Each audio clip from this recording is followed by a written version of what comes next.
Stars are whispering tales of old, planets spinning, stories bold. Life is dancing through the night, countless worlds in the starlight.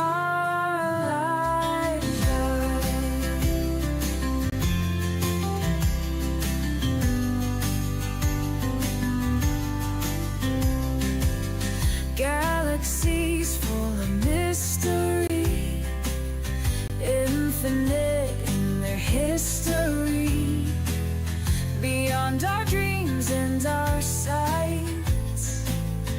Life blooms in the cosmic lights, dancing on the edge of space. Take me away, feeling the universal grace.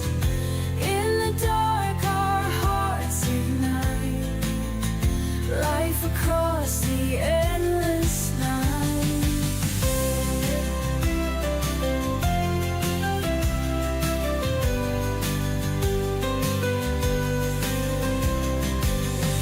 Nebulas with colors bright, birth new wonders in the light. Comets trail their sparkling tears, life endures through the years. In the silence of the void, every heartbeat is enjoyed. From the depths and to the heights, life expands through cosmic night. Dancing on the edge of space, and off we go, feeling the universal grace. In the dark our hearts ignite, life across the endless night.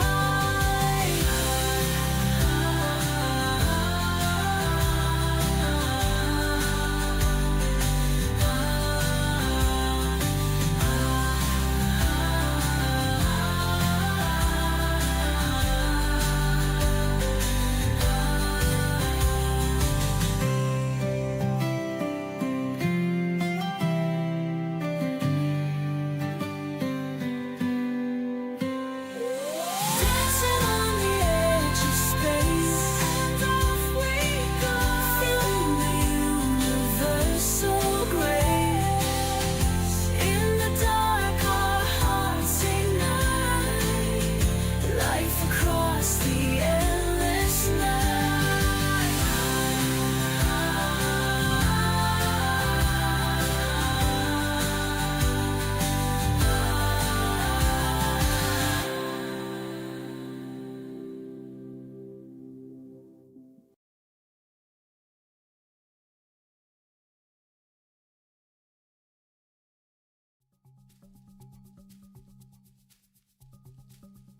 Hey everybody, how you doing? Welcome to Skytrail live stream. It is I, Mark D'Antonio. Again, like last time, I didn't check with Daryl, but he's been under the weather lately. But he might be fine tonight. But I'm not sure how long we're going to go tonight. But I just had to get a couple of things done because this is part 4 of our Milky Way tour. We started at part 1. We started way down in Sagittarius, and we went up north. Part 2 and 3, we started some into Cygnus, and we're going to do a little more of that tonight. But we're currently in the northern sky and overhead sky right now, as you can tell by looking at the telescope. And this is Benson, by the way, so this is the narrow field system.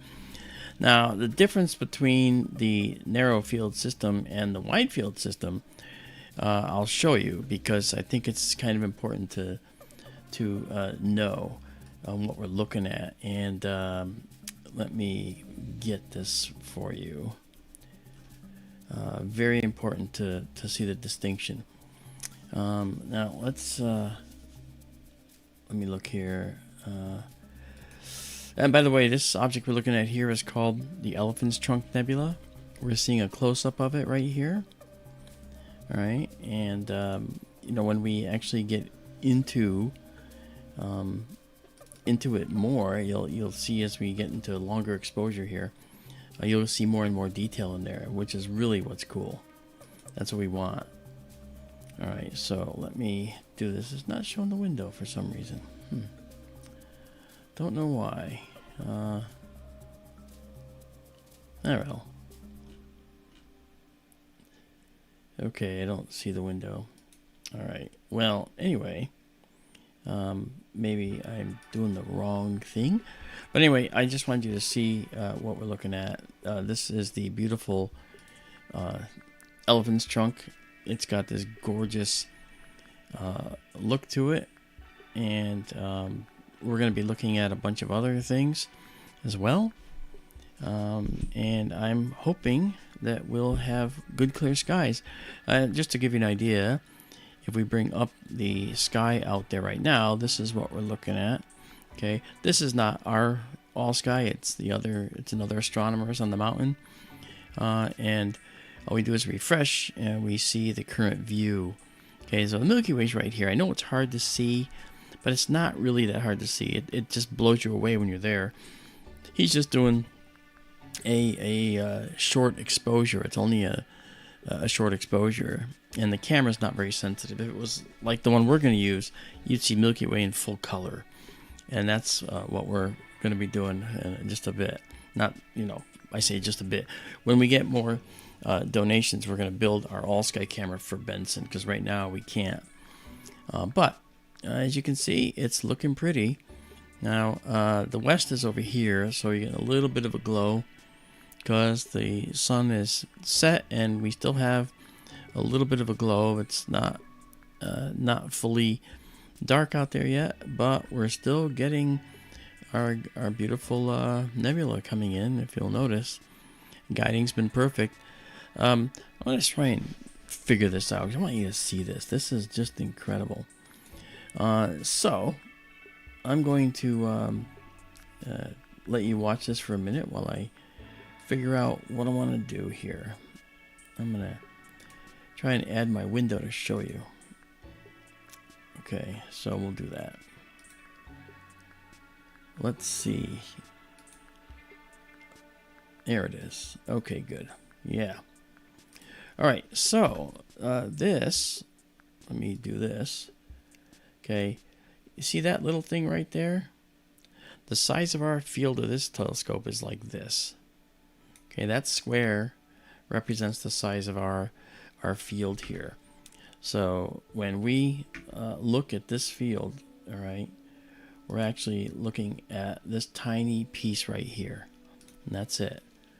All right, so again, this is our field. This is the whole thing in our wide field system, all right, but this is all we get to see here, because this square in our system is much more detailed and much more highly detailed, because we're packing in literally almost 3 times as many pixels as you see in this image are packed into this one little square. So it means that we're going to get one beautiful object when we finish. So that's the idea. That's what this is doing, and that's this little piece of it right here. So I want you to see the difference between the wide field and the narrow field, which we have here. All right, I want to say hi to people in here. Hello, Sally Forth is with us. Hello, Sally. It's actually very nice to see you here. Tim F, Michael Hedrick, Kurt W, Kathy Messick, nice to see you. Sally says, didn't know I could shower so fast. I didn't want to miss a thing. That's funny. That's great. And we have Fantasies with us. That's nice to see you. Kevin from Vancouver, British Columbia. That's nice. I won't be in British Columbia next month, but I will be in Nova Scotia on the opposite side of the continent there. So that'll be kind of fun.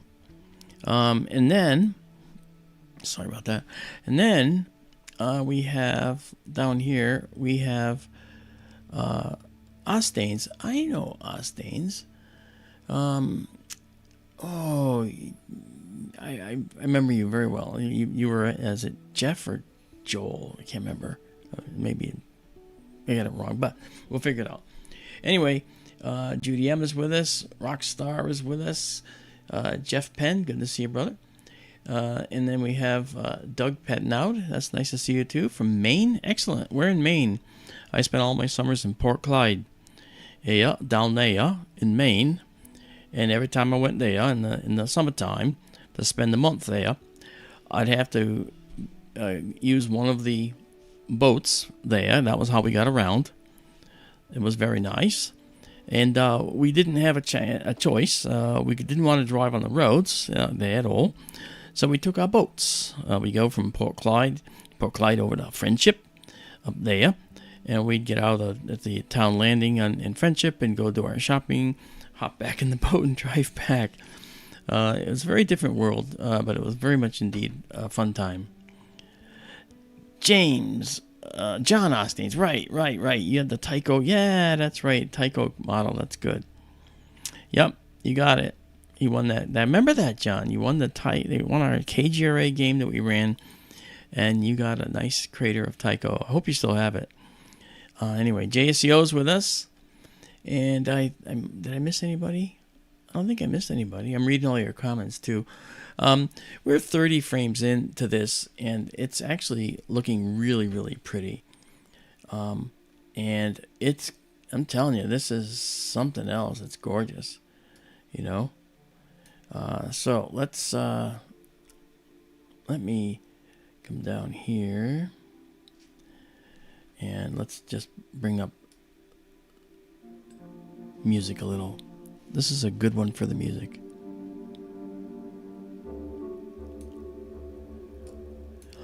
This deep dark nebula in here, I want to show you something if I can.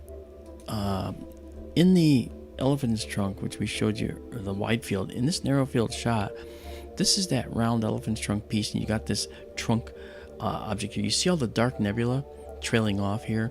You also see a fringe of hydrogen that's being ionized and glows red. Well, Daisy and Zoe, hello, Cosmic Ray. And in that red area, it's hot because we have ultraviolet radiation from stars we cannot see that are causing the hydrogen in this region here to be ionized. But the dark nebula, which is also mixed with hydrogen gas, the dark nebula is actually hiding, because of its density, the glowing hydrogen. But you can see details. If you look here, this is an open cavity, right? The background is right here. You can see right through the hole, and it's like a donut hole. And here's the background stars here, and you see them right here as well, the background. All right, let me see if I can bring that out just a little more by bringing this up here. Okay, maybe take this down a little. Actually start cutting in on our dark end there. It doesn't work, I'll pull it out.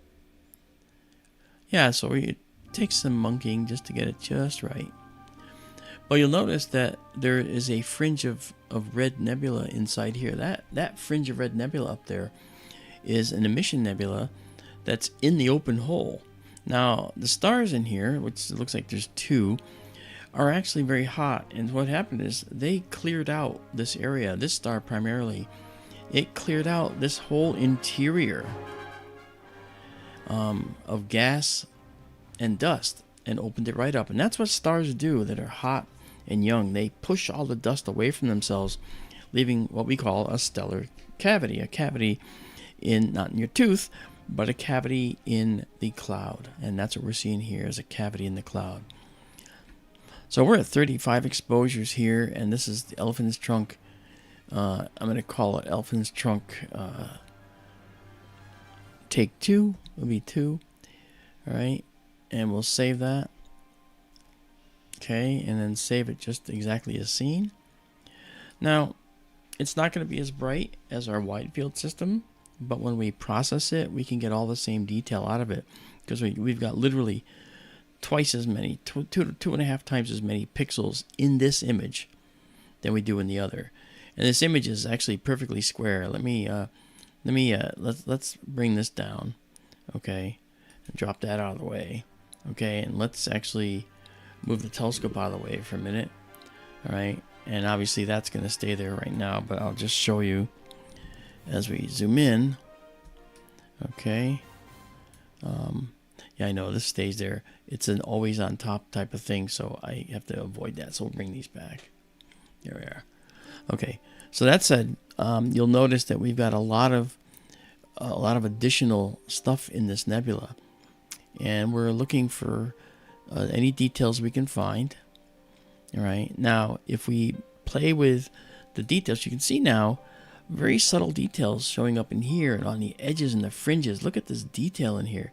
This is stuff that we cannot reach with the wide field system.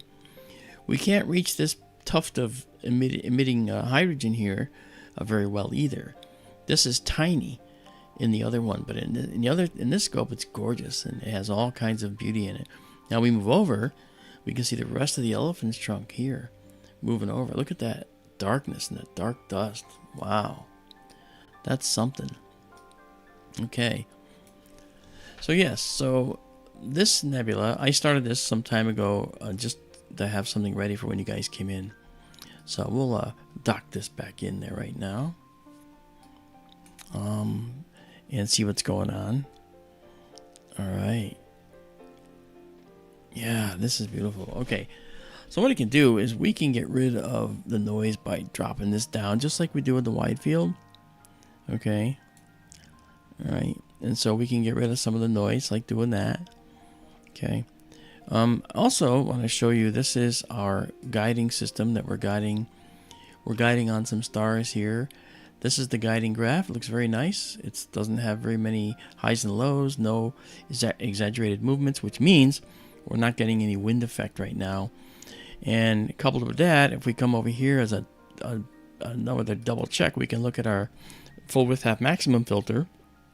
And this shows all the frames that were accepted by the system. And if it didn't accept them, they'd be red, as you've seen before.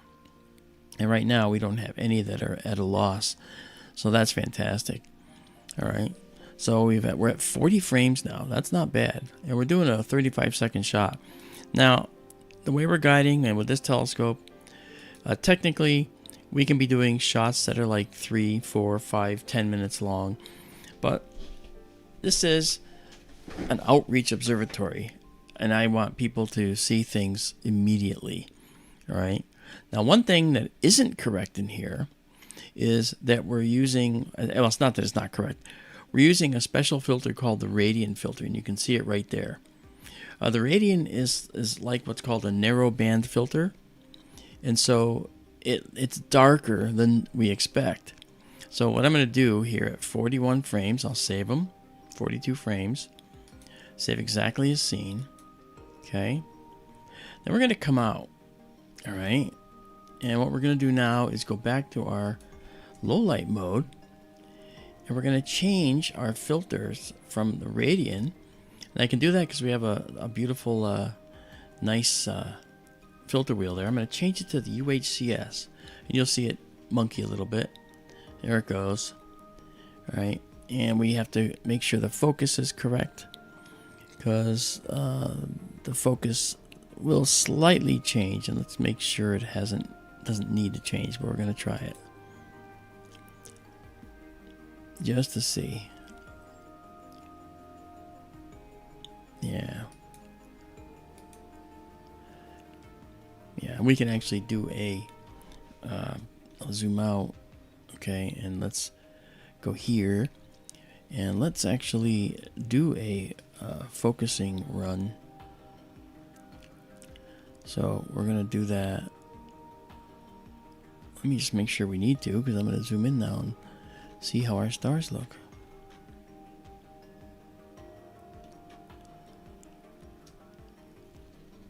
Okay, it's actually not looking that bad, but could be better. So we're gonna try. Let's go back this way. I think going negative by a whole bunch is gonna really make it go out. Yes, exactly. And we lost our guiding, of course, that's expected. Let me just turn it off, because I'm not ready to take a picture yet.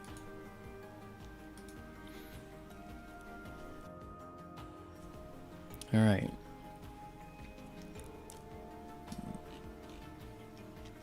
Okay. All right, so what I'm going to do now is I'm going to take our telescope slightly out of focus like that. That's too much, actually. I'm going to take it a little less out of focus than that. And then we're going to come in here. I'm actually going to change our exposure to 2 seconds, 25.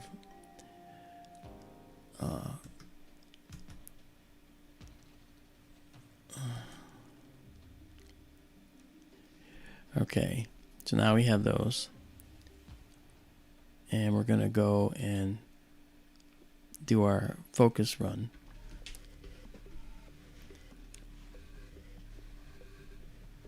Yeah, it does that to us.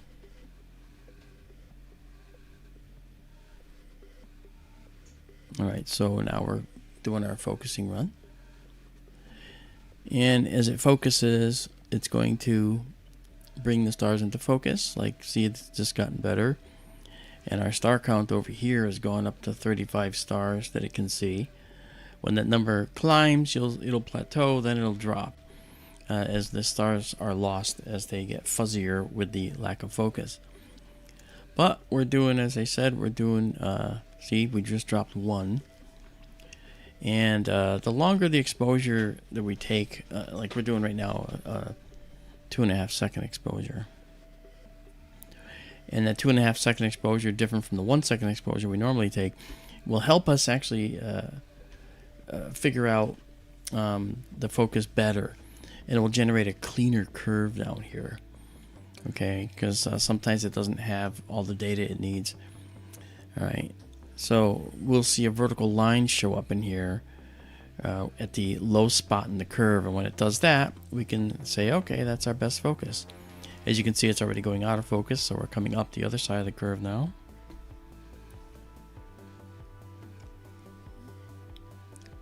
Okay. There it is. And now we have taken that and we're going into our best focus. And then the image will follow. We'll come out of that in just a minute. And there's our best focus. Okay. So now in here, we're using this new filter. And anytime you change filters, what you have to do is you actually have to refocus. All right. So now we're going to do an exposure of 30 seconds. We won't go all the way to 35 because with the radian out of the way, we're actually looking at a much broader spectrum, but we're going to get more data almost immediately. So here we go. We're going to do this again, and I think you're going to like this. So let's go back into our deep sky mode. We'll jump into our live stack. All right. And head to our histogram because that's the first one we're going to have to play with once it comes in. So tell me how you guys are doing tonight. James Dugan says, Mark, can you do a stream on the 26th of September to see if 3i Atlas hits Mars like some channels are saying? It's not going to hit Mars. Okay, it's very clearly not going to hit Mars. We know that for a fact. But that's what that means is that Mars is not only going to be free from getting hit by 3i Atlas. There won't be any space fireworks that day, unfortunately. And I get it, but what I want to do, see, Mars is already setting by the time it gets dark. And the problem with that is 3i Atlas is also going to be setting because 3i Atlas is down in Libra. And so it's not going to be, where you'd like it to be to be able to see it in our telescope. It's going to be below the horizon. All right, so we took a picture of 3i Atlas a month ago, maybe, and it was really, really cool. And it's very faint, It's getting brighter, but not by much. It's not going to be visible to your eyes. Now, there have been a lot of shows that I've been on lately that are talking about 3i Atlas, and it's because 3i Atlas is obviously an oddity. It looks like a comet, doesn't act altogether like a comet, yet it has cyanogen and carbon monoxide and other compounds on its surface that we expect to see with comets. So it's pretty interesting, you know, how it operates and how it works. And that's something we have not figured out yet, is how it's actually, why it's actually here and doing what it's doing. See, there's one of those red ones I told you about. I can actually go up a little bit. You know, and telescope is pretty good for guiding. Look at that go. It's not even, I'm going to set the guiding on because it wasn't, yet it was still doing fine. That comes with a good telescope. All right. All right, we're going to stop that. All right, and we're going to come in, get our stars again. There's our stars, and we're going to guide again. There we are. Now, the UHCS filter that we're using right now allows us to see all the same detail we saw before, but it also allows us to see additional stuff we couldn't see with the other filter, and that is some blue reflection nebula right here. Now, as we go on, that's going to allow us to refine even easier. We're going to see a lot more detail in here as we move forward. So that's all good. So I'm going to come over here, and I'm going to do this. I'm going to pull this up the slope a little bit to kind of bring out contrast between this dust in the background. Here we go. And then, oh yeah, then I will take this guy and just bring him in just to see what's here. You'll notice there's a beautiful fringe here in this area. This is gorgeous. So I'm going to bring this down right to about here.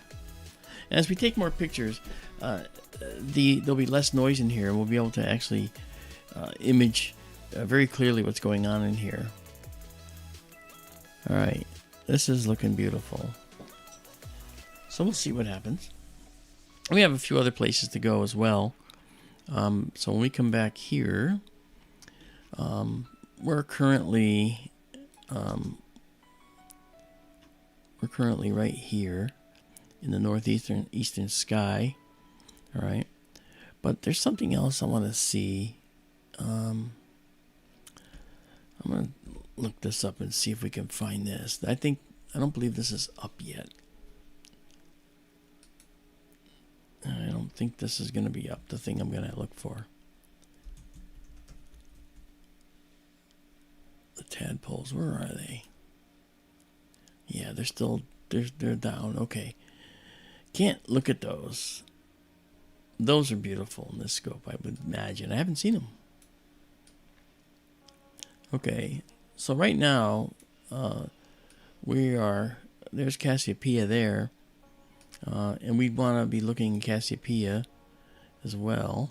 Cassiopeia is in the northeast and coming up as well. So is these others over here. Now, one other thing that's coming up here, you notice, is the Andromeda Galaxy. See that? Yeah. Now, the Andromeda Galaxy in this telescope, we can only look at a small portion of it, but we can see it in way more detail. So if you'd like to see that tonight, let me know. And maybe we can go check it out. It's a little low right now, but it's going to get higher. All right, it's going to get higher. You'll notice our stream starting a little earlier. I could have started at 10:45, but I wouldn't have given you any time to see to get the message. So we're just doing this. Okay, so all right, let me all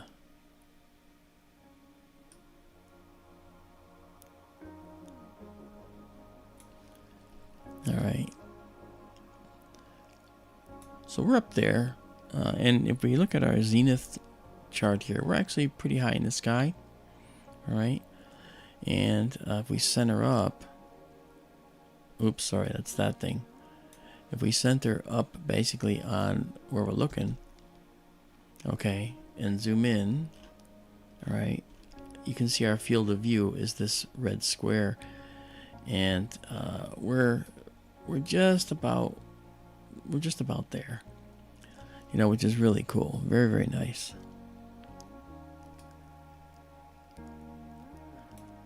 And if you look at this, let me see. Let me put this against black so I can read it.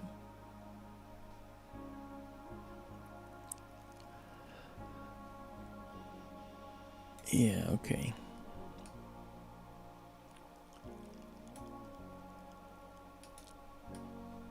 Let me zoom out a little.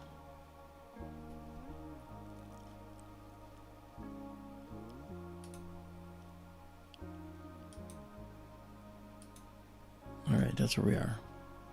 All right, so you can see our shape right there coming in. There it is. Look at that. It's starting to come in now. Nice.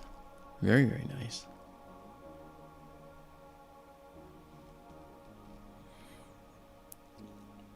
Sally says, the way this makes me feel, I'm glad. Hi, Tonelo. How are you? Good to see you, man.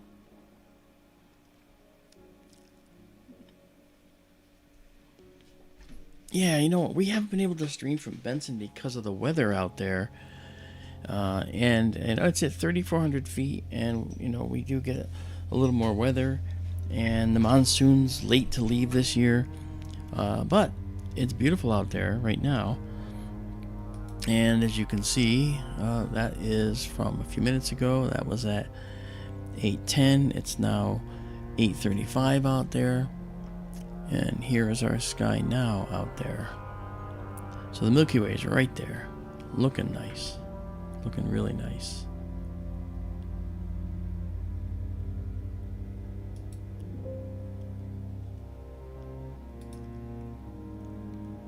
All right. Okay, now we're gonna just do some housekeeping. Housekeeping. All right, here we are. Now we can. It's hard to see, you know, because again, that's not our camera. The camera I use out there is a camera that's not very expensive, but it has a lot more sensitivity than what they have out there now. And I'll make it available for all of them to use, and they'll probably go, "Whoa, we should use this." I know the guy who's using that, or that made that camera. He's a really good astronomer. The whole mountain is astronomers, so it's really nice that when I go up there to do maintenance, there's usually one or two guys up there. They're always working on their own scope systems. The guy next to me was working on his, and the guy two observatories down, was working on his. So I got to meet all these guys. It was really nice. Some of them heard of me, some of them haven't, which is fine. You know, I don't need to be Mr. Popular, but I do want to make sure that I have unfettered access and make sure that all of the infrastructure is working the way it should. And so far, it appears like it's working again and back to what it should be. So that's good. Okay, so we have 18 of these at 30 seconds apiece. And now, yeah, that's good. So we have more detail in here than we did before. I'm gonna save it and see what happens here. I mean, it's gonna work. But I'm just gonna save it. Okay. I just want to thank all of you for coming out tonight and checking this out. It's very cool to have you here with me tonight. There's 19. We've only lost 2 frames to guiding errors. See those two? Those are probably wind. A little kicking up of the wind will actually cause the telescope to kick the frame out and not accept it. Bandpass of the UHC filter is something that Cosmic Ray just asked. It does H alpha, oxygen 3, and sulfur 2. But it's a wider bandpass, so instead of a narrow line, it's a little bit wider, rounded at the top, so it's kind of a bell curve, a bell curve, and a bell curve for these 3 frequencies. That's why a photo like we're taking here would come out reasonably good if we were to take it in a light polluted area. It wouldn't look anything like this. Okay, we'd lose the fainter stars, but we'd still get some of the detail in the dark nebula. But it's not the easiest thing to acquire. So that said, I think that I keep getting all these messages. Oh, I see what's going on. My mistake. Okay. So I'm waiting to see. I think our last frame came in, and we had last frame, but then we had we had something just out of the margin, so we lost 3 frames so far, 4 frames. Okay. I'm gonna increase that a little bit because I know that increasing that just a tad is not going to harm the guiding quality. And we have to kind of make sure that it works with the little bit of wind that we have out there, and it will. So let's see if we got 20 anyway, so we can go there and do 20, save exactly as seen, and see if our next one that we're going to see right now comes in as green, and it does. Okay, so that's perfect. Yep. This is great, guys. I'm glad that you're here with me. Alright, Elephant's Trunk Nebula is a stellar nursery that's also an area where there are potentially planets being formed around stars that are inside the dark clouds.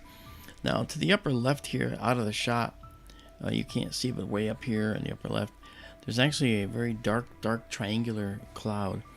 And that dark triangular cloud is one that is relatively dense compared to the area around it. So maybe there's some gravitational contraction going on in there. So that's a very, very interesting possibility. Now, that would lead to stars and planets. Okay, we're still guiding well here. I noticed some jumps in the peaks here. That's the little wind gust right there pushing us out.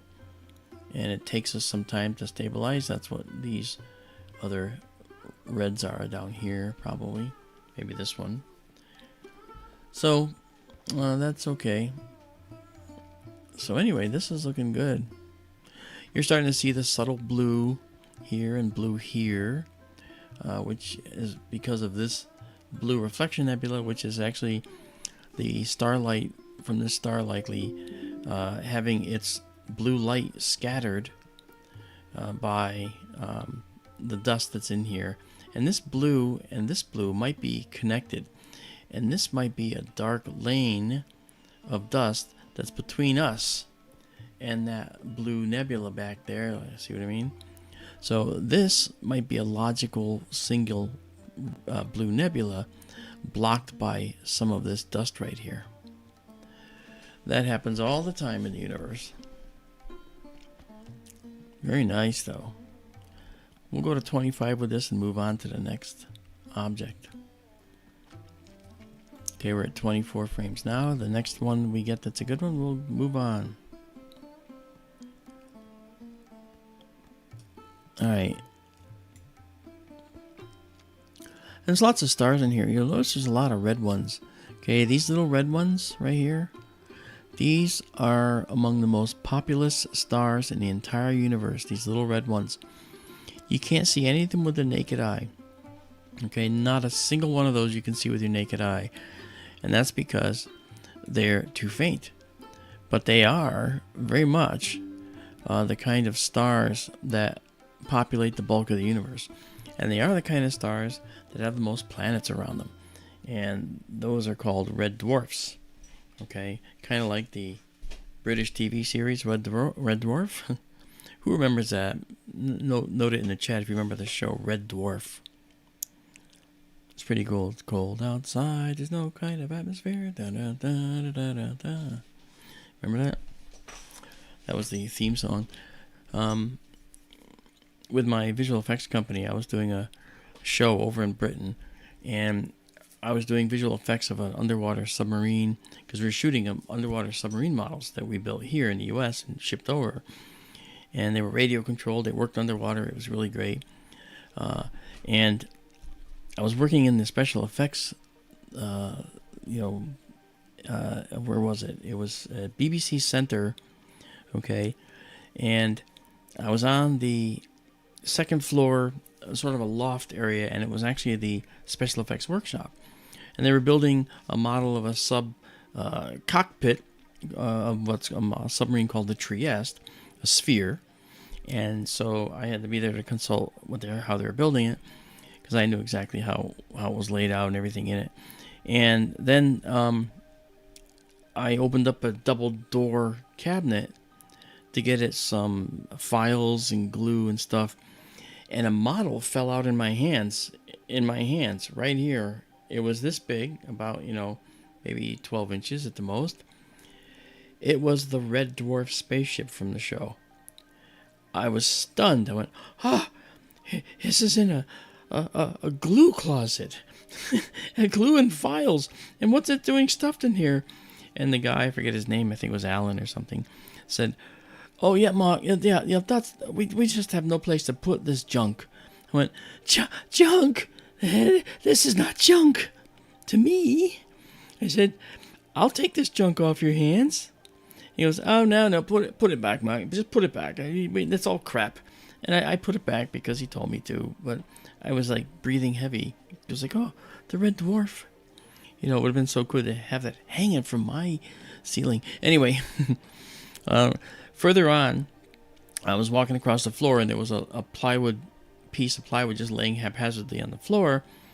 And the head of the special effects place there said, "Mark, careful on that panel, okay? There's a hole in the floor there, and you could fall through." I went, "Oh?"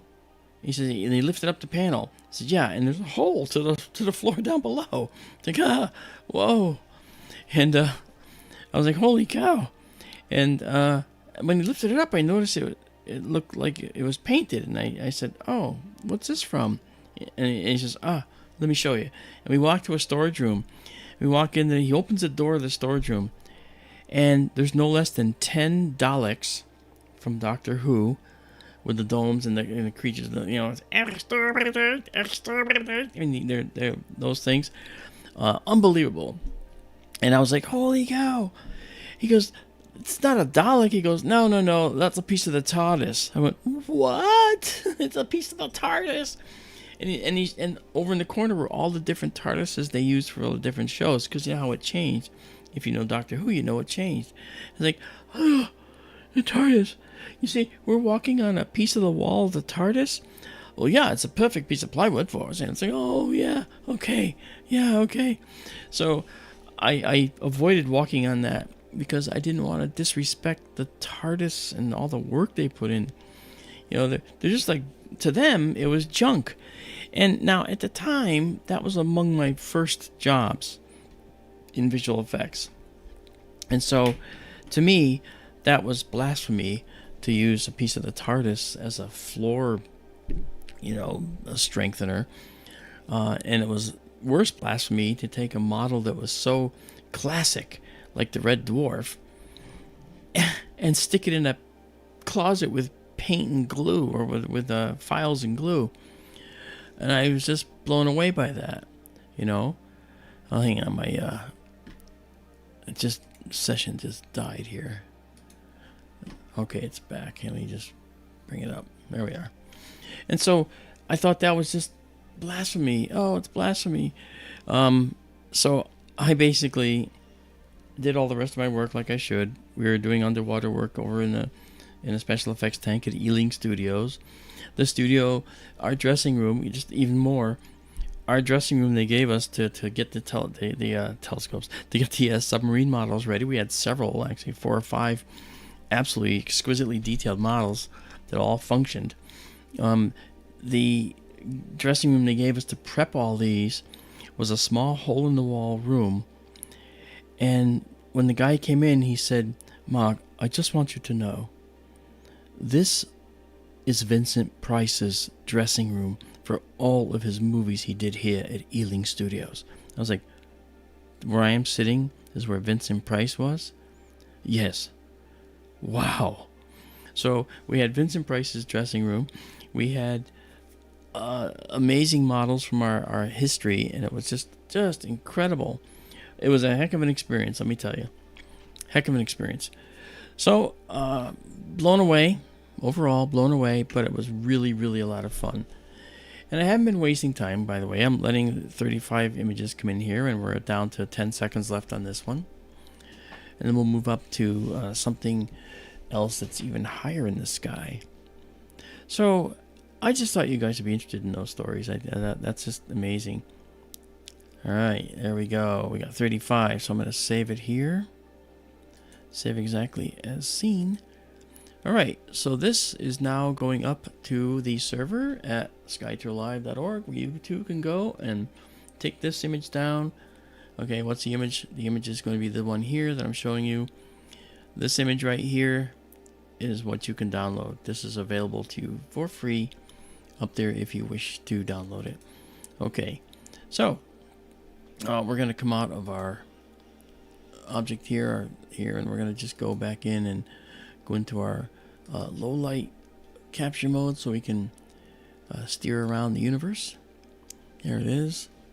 And we're going to come now to our planetarium view. Zoom out a little bit. Oh, yes. While we're here, we got to see the Garnet star. You have to see what a amazing star this star is. The Garnet star is incredible. Okay. And it's actually a star that will go supernova soon. All right, not sure when, but it will.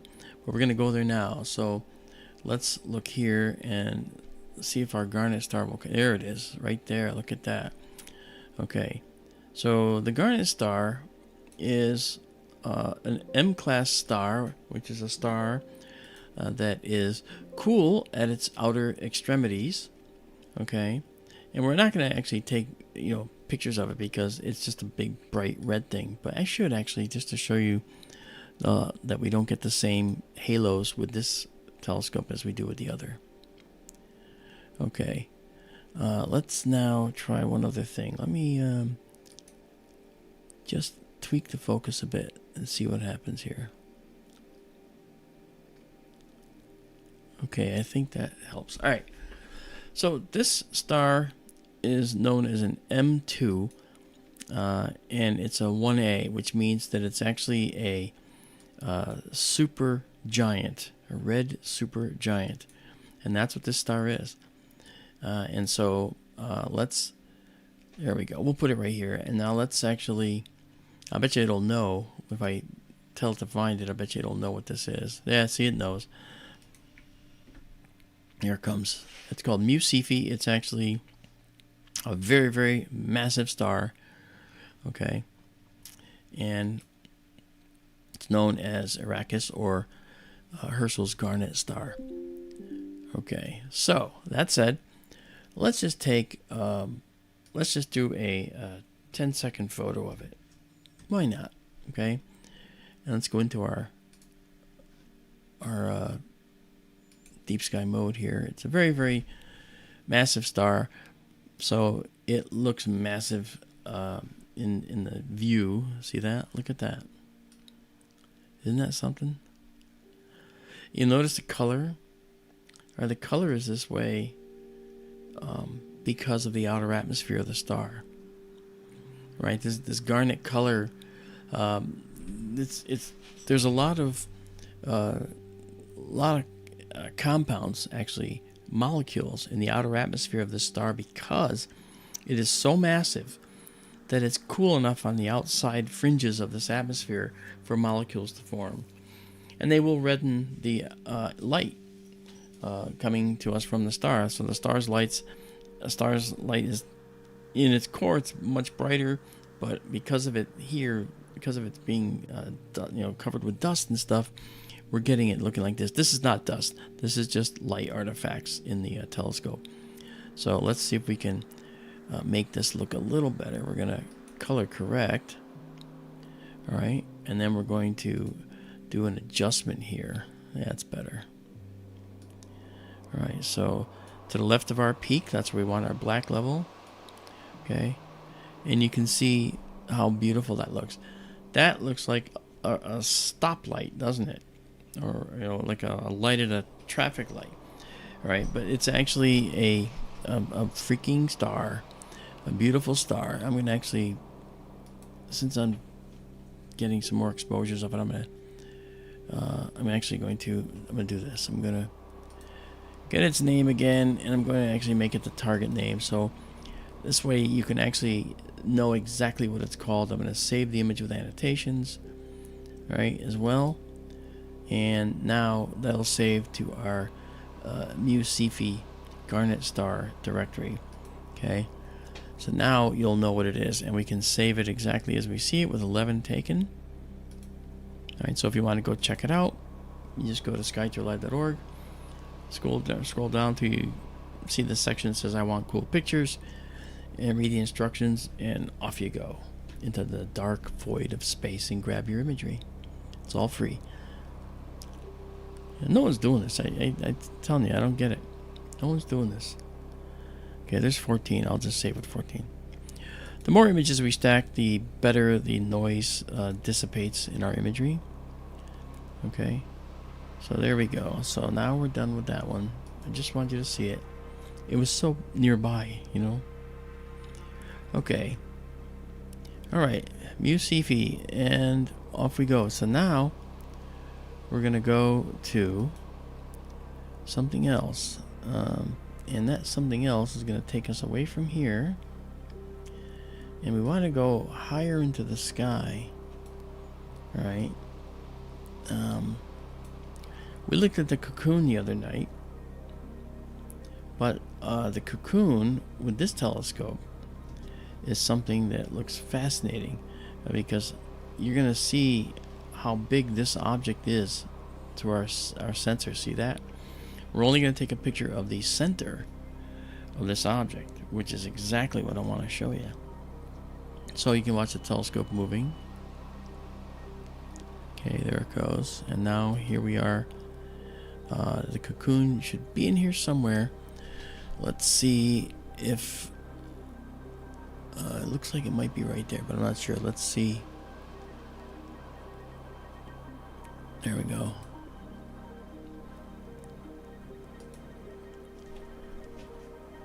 Ah, yes. So it IC 5146.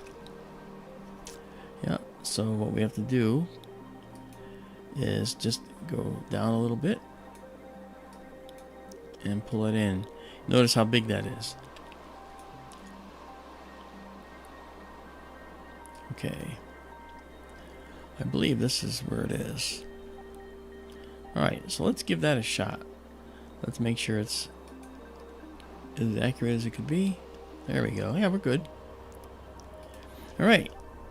So now we should light up this whole frame with a nebula. Now we're gonna go again 35 seconds, because that's what we need to do with this particular telescope. We need to go a little bit faster, a little longer, I mean. So let's actually let me redo our stars. Here we go. And select them again. Here we go. And now we'll start guiding. Here we are.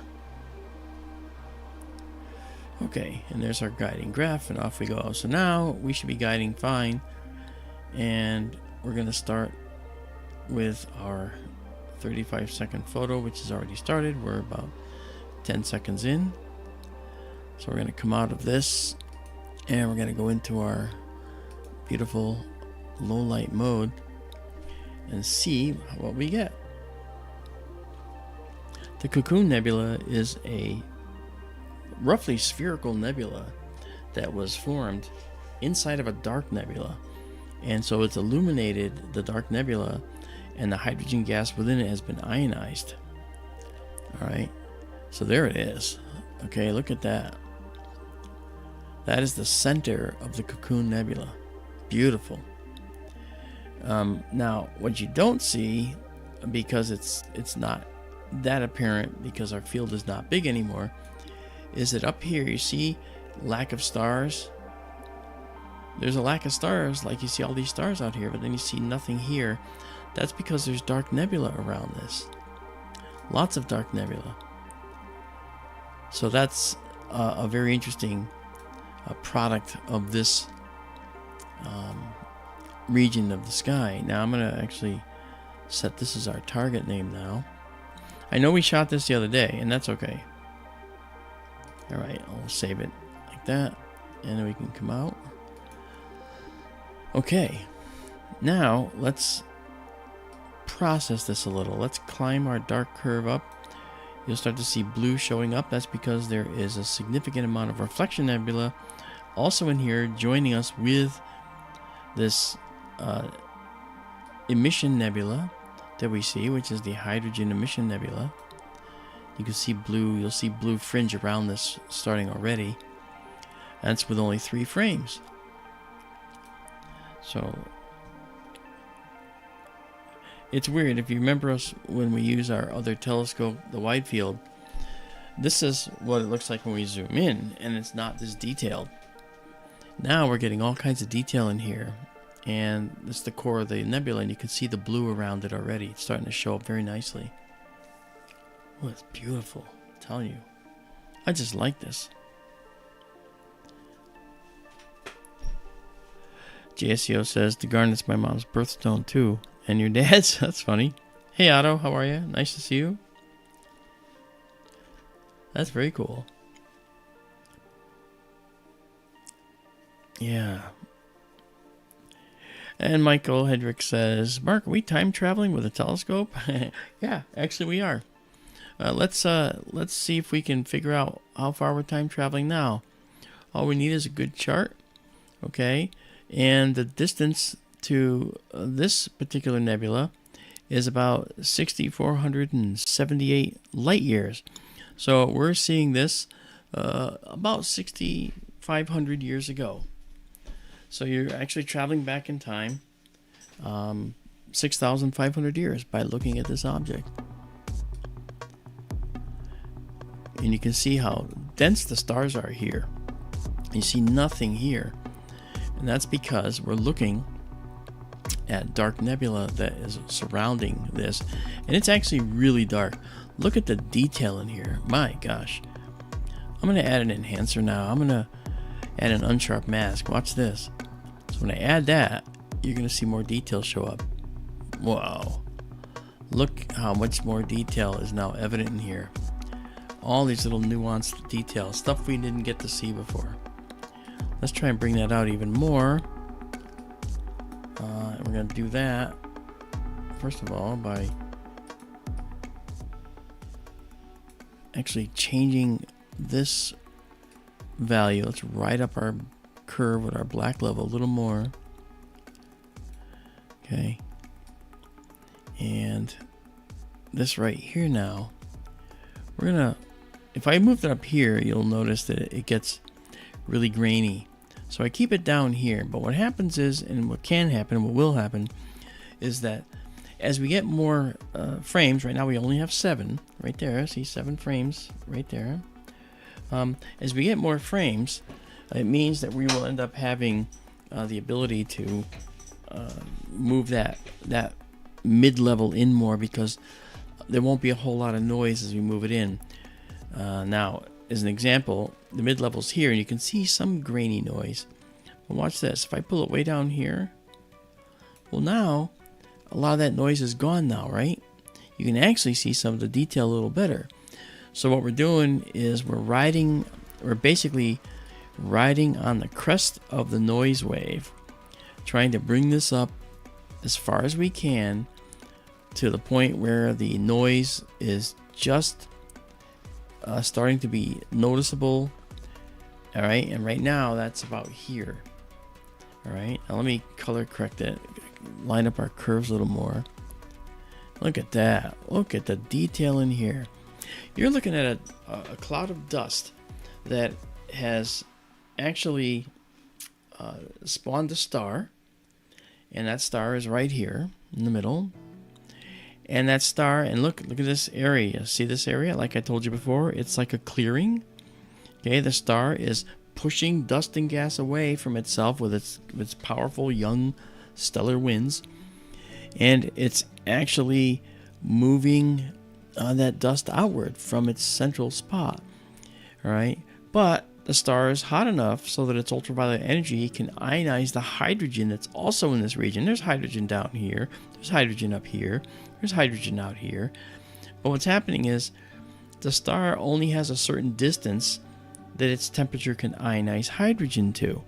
And that's what we're seeing right here. And this is actually an area of space which is, well, the dispersion of this dark dust is relatively the same throughout the whole area, which is why this is roughly spherical, because there's nothing blocking the starlight. It's actually the same amount of dust in all directions and the same relative density of hydrogen. I mean, it's a little denser here, you can see, because it's redder. It's less dense here because it's a lighter color. Okay, you also see some blues in here and here, okay, and blues here, and the blues are just beautiful. All right, now if I move our mid-level up, okay, and actually overprocess with this guy over here, all right, you can see the blues now. See all the blue? Now all that blue we're seeing is going to become very clear as soon as we do more frames. Now technically I could take this and drop it way down, okay, and there you can see that nebula a little better, okay, and I could drop it way down again, all right, and drop it way down again, okay, and here's what happens if I do that. Okay, we get back to what we seemingly saw before. All right, with this. Now if I click it again, it goes even higher. All right, so you can see we have a lot of blue in here to be brought out, and so we'll get there. So right now, without over-processing, which is actually not a good thing to do, because it kind of not ruins, but it actually affects the data you have visually. But right now, this is actually, we're getting to the point where we're going to be able to see a lot of the blue. We just have to wait and wait it out. Here we are. And that's about where we are right now for our levels between the black level and the mid-level. The mid-level being closer is something called a push as we get closer to our black line, but we get more grain that way, and that's the thing we're trying to avoid, right? Of course it is. You know all this. So what do you think? 6,500 years ago, it looked just like this. In intervening 6,500 years, maybe something catastrophic has happened, and that star is no longer with us for some reason. Who knows?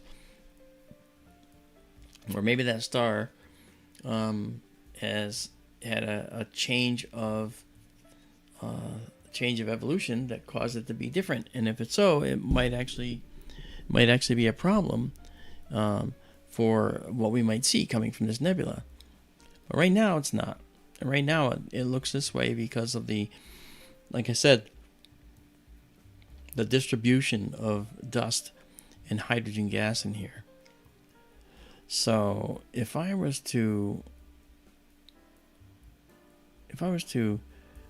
take this guy out of the way, we got that.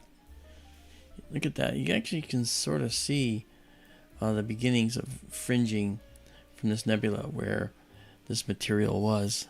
That's something. That's nice.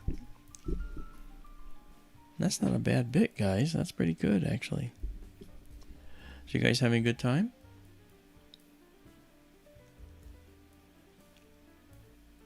Sally Forth says, I have a song for that. Cottonwood by 21 Pilots. Very good. Hey, Ron. Ron McGear says, you made a nebula disappear. Well, by processing, we can make it come and go because we can actually affect it greatly. But this is at 6,500 years old in our view, that light. We don't know what it looks like now. There could be some changes, and 6,000 years later, I'm sure there will be. I would imagine that we might see differences in the dust lanes, differences maybe in the position of the star. So there's a lot that happens in 6,000 years. Yeah. Uber Crew's with us. Hey, man, haven't heard from you in a while. So good to see you. Let's go back here now.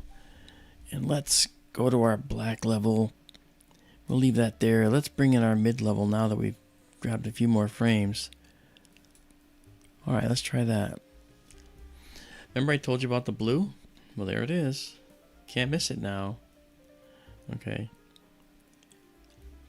By the way, you'll notice that you're seeing that nebula kind of flashing and doing this weird stuff. It's not the telescope. It's not the camera. It's nothing there. Actually, the camera's doing great. The problem is the system to connect remotely is doing that to us. And I don't understand why. I've talked to the owners of the makers of the product. We're exclusively using this product. And hopefully they'll get this resolved, because I don't like watching the screen flashing like that. And it happens once in a while. If it was the same time every moment, I would say that's pretty cool. Sheepy Coco, what's going on? Nice to see you. Justin Langford, how are you? Nice to have you with us. If you guys haven't subscribed, go right ahead, please.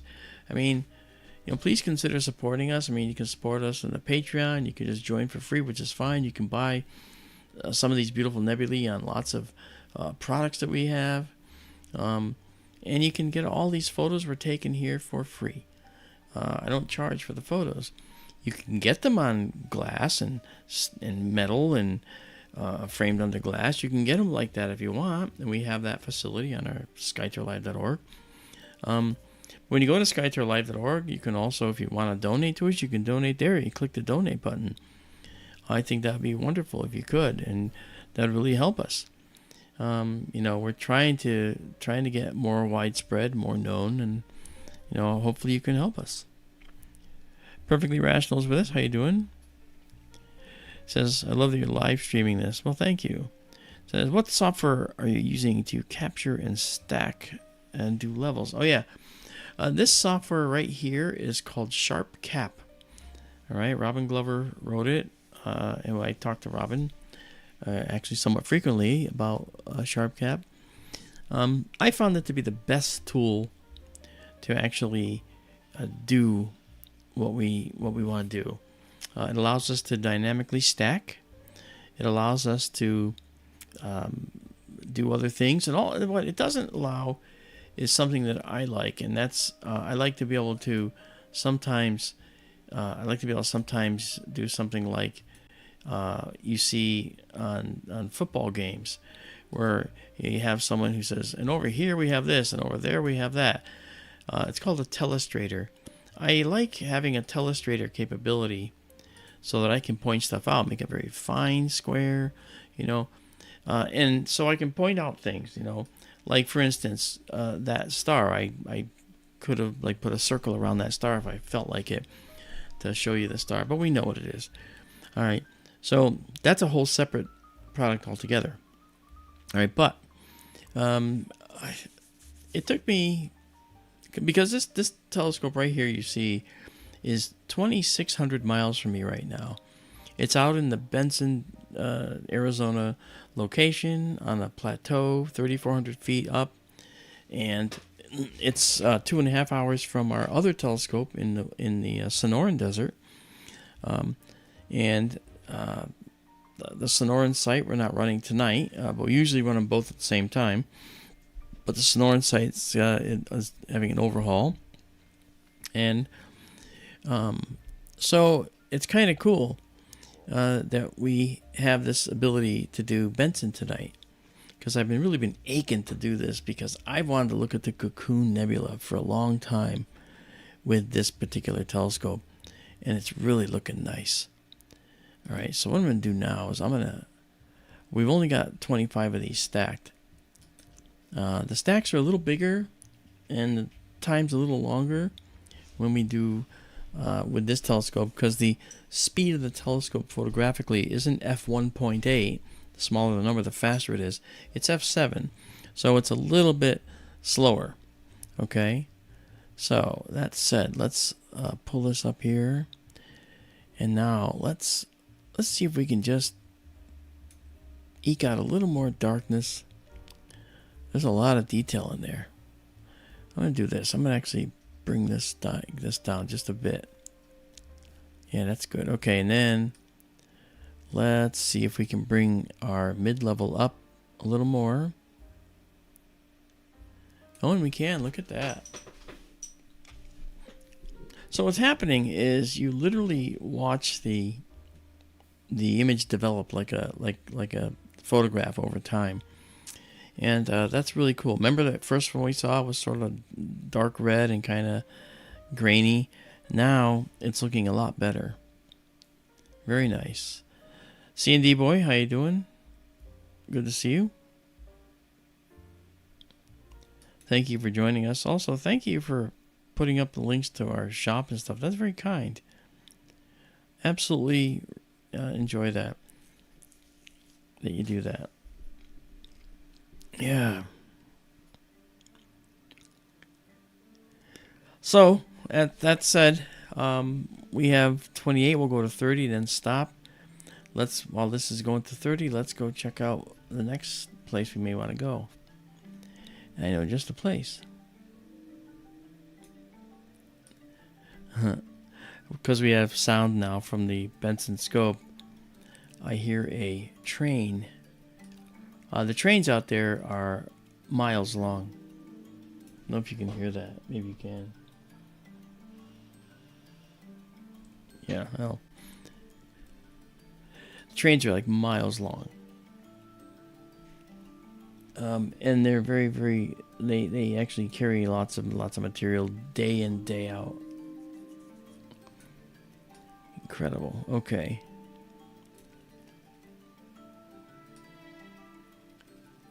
All right. Now, one thing we didn't look at the other night was right here. We're going to go there next.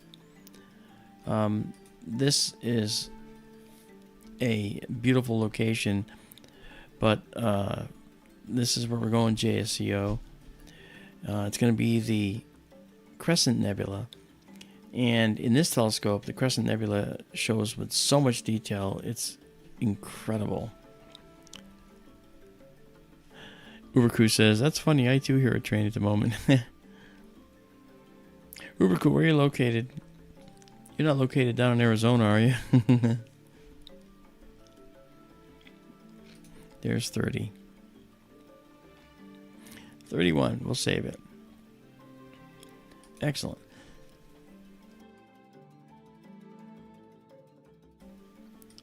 All right, here we go. Okay, so the image you're going to get will be this one right here. Okay, if you go up there right now, you can download this image right there from our skytourlive.org. Enjoy the Cocoon Nebula, guys. All right.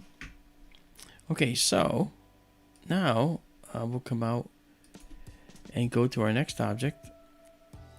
And the next object is going to be our nebula that we missed the other night. Again, welcome to part 4 of our Milky Way tour. This is the Northern Milky Way, the Cygnus Milky Way. You're in Michigan. Okay, cool. Uber cool. All right, so now let's go there.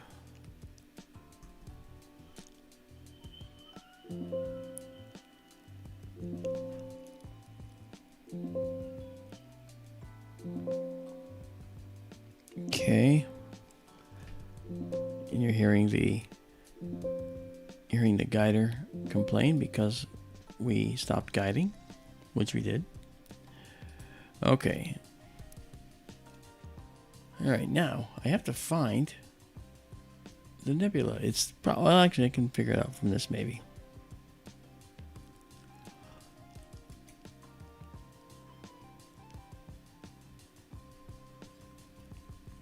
Okay, NGC 6888 is just out of view. Let's go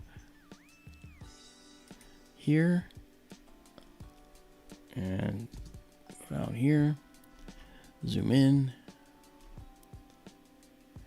All right, this is NGC 6880. Okay, so and those are this. So I'm going to do this. I'm going to tell it to plate solve and resync, where it will actually now take us to that object.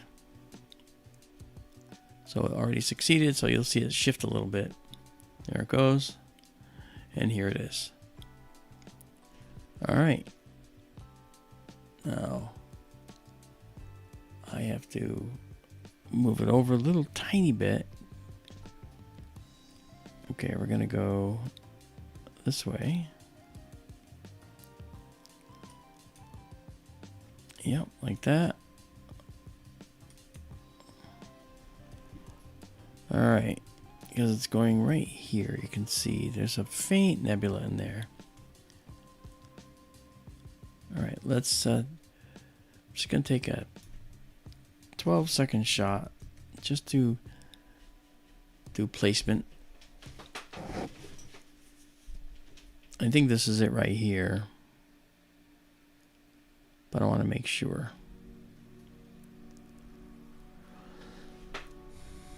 Yeah, okay, there it is. So we're actually, that's a very good placement.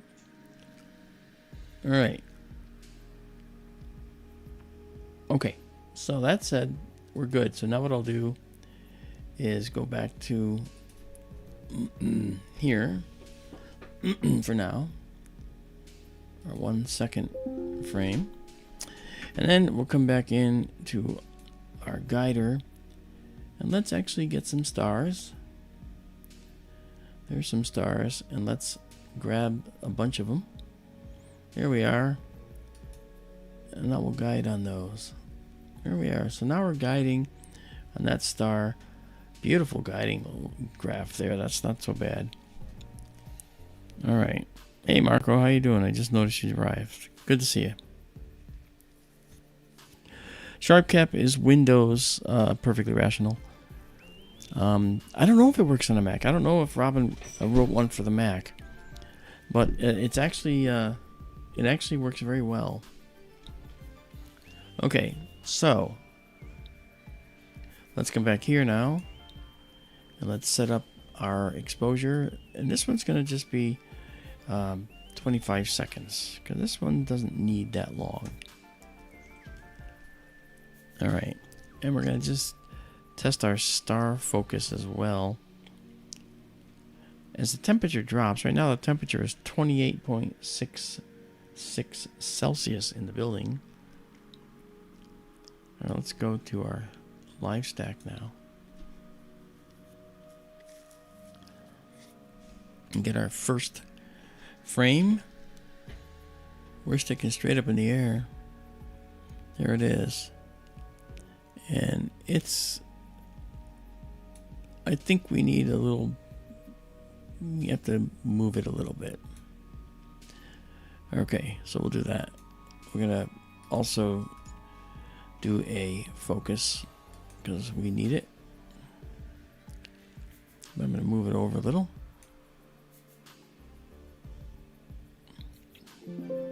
Yeah.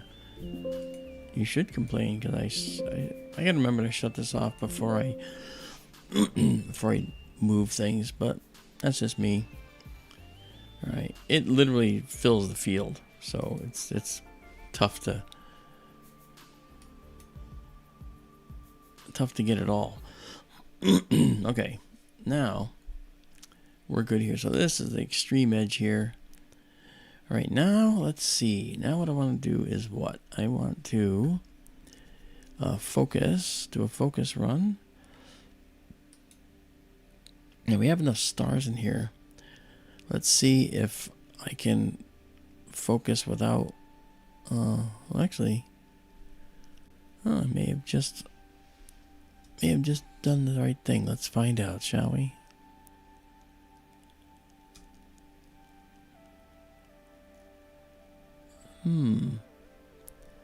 Yeah. Let's go back a bit.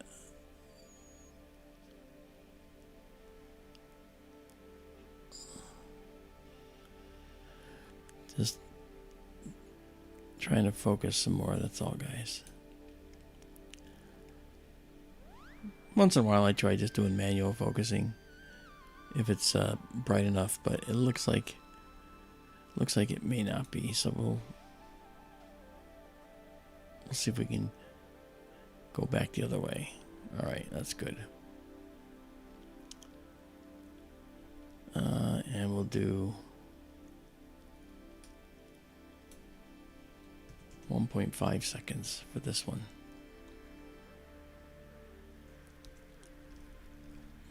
All right, and now we'll come back out. Just do one jog negative here to get it closer to focus so that it won't take as long to focus. All right, here we go. Roll out. From now on here, we'll do this. Now we'll go negative. Screen's gonna flash a little bit as we move into the focus mode.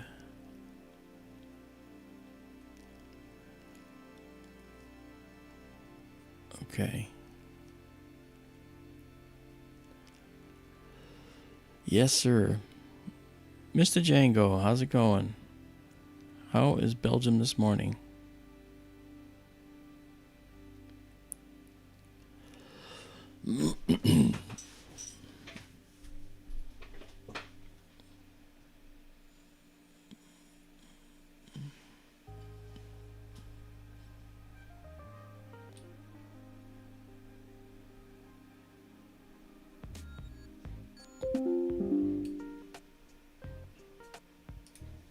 Yeah, why is that? Oh, I see what's going on. Okay. Alright, we're actually getting a nice curve here, so this should actually give us a line right about here. For perfect focus should be right about there. Oh, look at that. Speak of the devil. I'll just let a couple more come in and refine it. You'll notice it'll change a little bit. And it's changed now by a little bit. And then it found right focus, so then it automatically focuses for us. Okay, so we come out of this now. Now our stars are really nice and pinpoint, see that? So now we come back into our guider and let's get some new stars, shall we?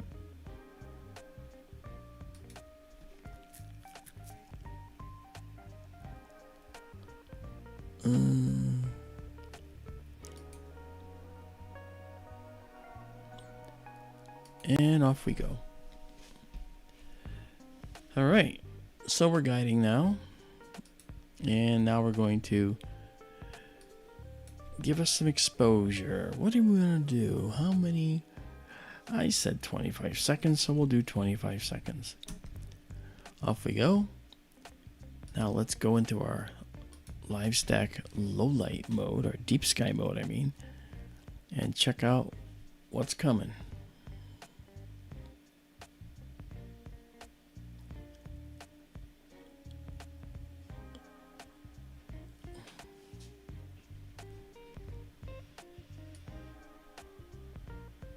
Get a little more real estate here. Wow, there we go. Yep, we got the whole thing. Look at that. Now, you'll notice that this has a pretty odd shape to it. This is, of course, the beautiful nebula we've been talking about, the Crescent Nebula, named for its shape, of course. Color correction is done. And now we can actually do this.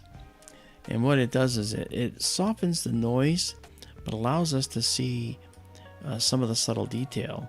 Again, same thing. The mid-level is far away from the peak when it's early on in the photographs, but as it gets more and more frames under its belt, we can roll this into the left more. Now you can see it's getting a little more noisy.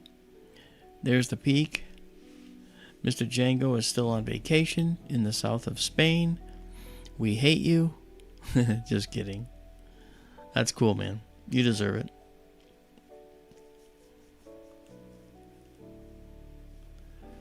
Uberku says, are you able to view solar system objects? Yeah, we can actually. This telescope is good at that. This is the narrow field system in Benson. So yeah, we can do that. Yeah, we got this. Okay, let me actually roll this dark line up to the peak, near the peak, to get us a dark starry background. Add contrast. Look at that. Wow, that's something. And now we have the Crescent Nebula here, and we're going to set that as our target. And we'll save this with annotations. So now we have that. The annotations are the labels. So there'll be a file out there, an image file that has these annotations in it, so you can see what you're looking at by name. All right. Look at that. Wow.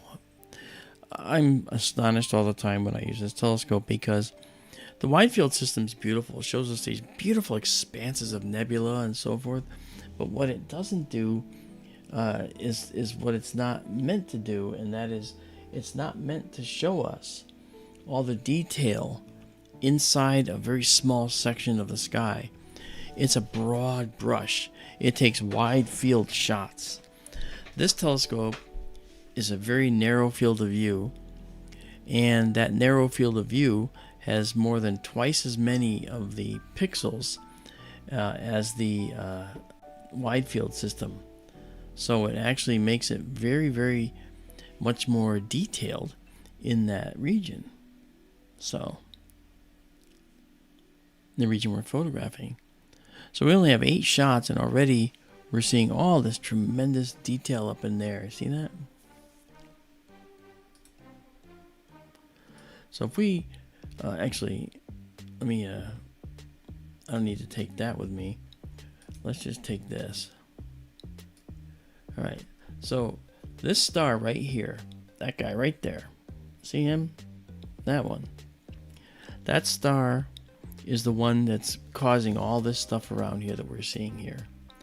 And what's happening is that this star is among one of the hottest stars in the entire universe.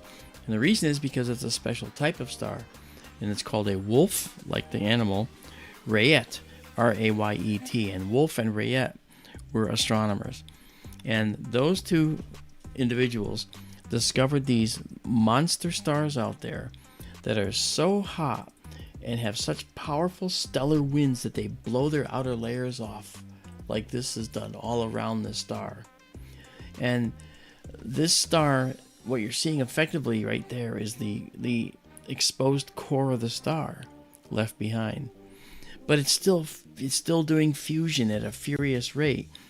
And so what's going to happen to this star is this Wolf-Rayet star is going to literally blow its guts out. This thing is going to disappear at some point. That star is going to go, and we're going to have a supernova now. It's going to just fill this whole area of the sky in time.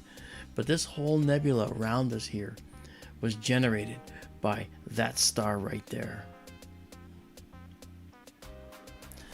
So we can look forward to a supernova here at some point. But let me tell you, this is really quite the region. Notice also it's sort of misshapen. The shape is sort of like an ellipse. It's not like a sphere. That doesn't mean the star sent off this material. In fact, look where the star is located. You would think it should be here in the middle.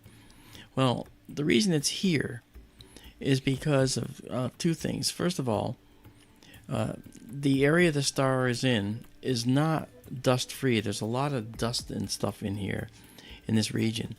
And that dust in this region is something that impedes the flow, the outflow of material. And like here, for instance, this bright red, right? Yes, this star is very hot. These stars can be over 200,000 Kelvin. Okay, that's well over 200,000 Celsius. Okay, and when you look at this, when you look at this, the material outflowing from here is striking dark material out here in the cosmos. And so when it does, it's heating up tremendously, well over millions of degrees. And so it's all ionizing. So we're getting some hydrogen that's ionizing, we're getting some oxygen that's ionizing, and we're getting dense pockets of hydrogen that are ionizing and looking more than just red, but much redder. Okay, we also have reflection nebula, like this and like this, okay, which are just the hot star's blue light getting scattered by the dust particles out there. And I see your question, Michael. 1 second. So this object then is a very, very dangerous place to be. If we were there, we would not survive. We would actually be toasted, crispy on both sides. No matter what side's facing the star, both sides would get crispened because it would go right through us. Right? Michael says, right above the histogram, what is going on that little tiny crescent of stars? You may have to zoom in. You mean this right here? I think that's what you're talking about. Incidentally, that little crescent of stars I think you're talking about right there. I think you're talking about that. You'll let me know in the chat. But that's actually just, I would say, most likely, that's just a chance alignment as seen from our perspective. Okay, good, Michael. Thank you. He said yes. That is it. Okay, yes, that's a chance alignment as seen from our perspective, probably. There's so many stars out there. I mean, look, we have another line of stars here. We can see lines of stars too sometimes when we look out there. And are they the result of some star formation caused by this nebula? Maybe, but the thing is, this nebula is not that old because the star is only a few million years old, if that. And it's going to go supernova. And that's the last stage of a Wolf-Rayet star, a massive supernova. All right, and so this star is going to do that. Look at how subtle the colors are here. Look at the shapes up here. Wow, that's beautiful. Let's see if we can coax a little more data out. Move this forward a little bit. Oh yeah, look at the feathery detail out here. Isn't that something? Wow, yeah, that's beautiful.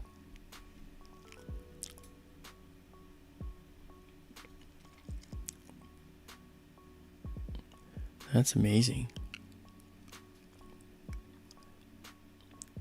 Fantasy X is saying that he's being a little negative. Since we've only ever seen 8 in recorded history, you probably won't see one, meaning a supernova. I think that's what you're saying. Well, I mean, just last year we looked at 2 supernovae in galaxies. That's 2. So there's a lot of supernovae that we see. You may be talking about supernovae within our galaxy, and that's true. That's true. But I will say this, though, it's just that this region of space here, stars like this are actually very, very rare. Wolf-Rayet stars are very rare. And because of their heat output, their stellar wind output, they have massive stellar winds. That's what defines a Wolf-Rayet. Okay, you meant within our galaxy. Thanks. I figured that's what you meant. A Wolf-Rayet star is, again, we know O, B, A, F, G, K, M. Those are the different spectral classes of the stars. Okay, O's are the hottest and bluest of the stars. Okay, of normal stars. Okay, that's what that is meant to be. Not of all stars, the normal stars. Stars that are fusing hydrogen into helium furiously in their cores. Well, the Wolf-Rayet star is way hotter than O-type stars by 100,000 times, depending on, 1,000 times at least, depending on the actual mass of the Wolf-Rayet star.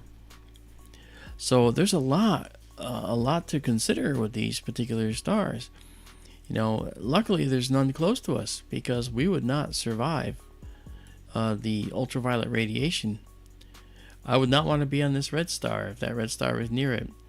Okay, and if there were any planets around that star, when this star was formed, if it came through and this red star passed by it, or it passed by the red star, you can be sure that the red star's planets, if they're there, were rendered sterile. Atmospheres boiled off, etc. Tonerlo says, "Oh, be a fine gal, kiss me." Yeah, that's was the old metaphor we used to remember the OBAFGKM. But there was actually even more of a slightly different spectral type classification that included stars with type R, N, as in November, and S. Okay, so Romeo, and what's N? November and Sierra, RNS. And that added to that, so it was right now smack. So it was, "Oh, be a fine girl, kiss me right now smack." And that's just, back when all astronomers were men. Well, guess what? Some of the most important astronomers today are women. One of them is Tabitha Boyajian. Tabitha Boyajian is a phenomenal woman. She discovered in the Kepler data, hidden within the Kepler data, there was a star that was dimming for over 100 years after going through historical records. Look at that. So that said, there are a lot of women, and Annie Jump Cannon was famous. A lot of women in astronomy were relegated to clerical tasks in the early days, but those clerical tasks changed the science forever in a better way. All these spectral classes we're talking about, OBAF, GKM, well, the women in astronomy are the ones that actually worked on classifying stars. And so I have to say, in the old days of astronomy, it was really, really hard to expect to be a woman in astronomy. But finally, men realized that women were just as capable, in fact, more capable, of sticking to a task and doing research. Another train. So in that case, I have to say that I'm very proud of the astronomical heritage and where women have come in astronomy. At some point on Sky Tour Radio, our Wednesday night 8 to 10 p.m. show Eastern, we'll do a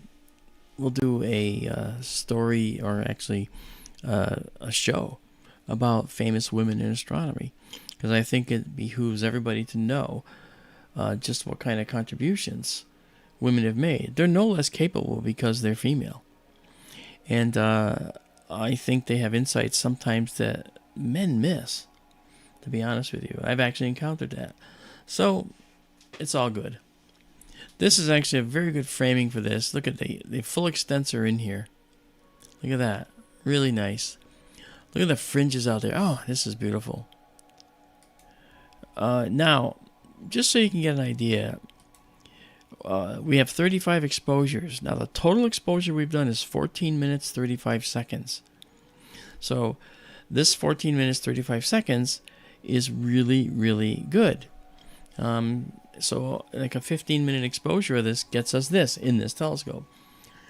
I do want to talk to you about one more woman in science astronomy. And it goes back to a story I think I may have told. You may have heard it before. But it was a Catholic nun by the name of Mary Ellen Murphy. Now, Mary Ellen Murphy was a great Irish woman, and she was here in my house. She was sitting there with Florence Train and another Catholic nurse, and they sat at my kitchen table, and Mary Ellen was a white-haired old lady. You'd never think she knew anything. Yes, she was a Catholic nurse, a Catholic nun. So as a Catholic nun, you figure she probably doesn't have a whole lot of astronomical science that she knows. Well, as it turned out, she asked me, Mark, can you show me some of the Hubble Space Telescope images of the sky? I'd love to have some photos of this. I'd love it. I said, oh, Mary Ellen, I'll go downstairs and print some out on our nice color printer. Oh, that'd be lovely. Thank you. I went down. I printed out 5 or 6 of the Hubble images, came up, put them in front of her. And she goes, "Hey, these are beautiful. Oh, my gosh. What is this one?" Okay, well, that's the Helix Nebula. And that is a remnant of a star that didn't go supernova, but just went through slow star death. And so it created what's called a planetary nebula. And what's interesting is that the spectra shows all kinds of elements in there that were in the envelope of the star, blah, blah, blah. As I'm saying this, Florence, the other Catholic nun, is starting to laugh. And I'm sitting there thinking to myself, well, I've never known her to be rude, so that's kind of weird. And then Mary Ellen says, "I really love this one. Oi, this is a beautiful one. What's this one?" Oh, well, that's actually the that is the Veil Nebula. That's a supernova remnant. And you see the blue is doubly ionized oxygen and the red is hydrogen. And Florence starts laughing again. Okay, I said, "Why are you laughing at me?" I said jokingly. And she points at Mary Ellen and says, "She's an astrophysicist." I went, "What?" And Mary Ellen says, "It's true." I went, "Are you kidding me?" I said, "Why didn't you lead with that?" Instead of letting me make a fool of myself. She goes, "Oh, no, everything you're saying is wonderful, because some of this I don't know." And I was like, "Oh, Mary Ellen, this is amazing." And then Florence says, "You should ask her what she does. She works at Goddard Space Flight Center." I went, "Mary Ellen, you're holding out on me. What the heck? Are you serious?" And she goes, "Oh, yeah. I presided over a team that landed on the asteroid Eros for the Near-Earth Asteroid Rendezvous." I went, "Are you kidding me? I followed that project like you can't believe. I was so excited about that project." She said, "Oh, yeah." And it just like nonchalant. I would have killed to have watched the landing. Oh, it was amazing to watch this thing landing on the Eros. I was like, "Are you kidding me?" So, and then she she had passed away a few years ago, and the OSIRIS-REx team that was sending a probe to the asteroid Bennu, Bennu, was putting out a call. "All right, are there people out there that you think we should honor in astronomy?" I was like, "Oh." And I wrote back to the program manager and I said, "Mary Ellen Murphy, here's some photos." And he said, "We're going to put a microdot on the OSIRIS-REx and it's going to have her story and her photographs. Thank you." I was like, "Excellent." So she's been immortalized in space. And so she did get to go to space, kind of. So I thought that was really cool that they did that. And so that was neat. But yeah, Mary Ellen passed away. I'll never forget her. She was a good friend and a good person and a heck of a scientist, let me tell you. So anyway, that was when I learned that you can't judge a book by its cover now, right? Yeah, embarrassingly, I made that embarrassing leap. So that said, I will allow us to now take a save here. Okay, we saved it in the astronomical format, and then we'll save it exactly as seen. Oh yeah, that's just beautiful. That is really pretty. Let's see how far up we can move this now. Wow, we can get to here now. Look at how bright that is, guys. That's something. That's beautiful.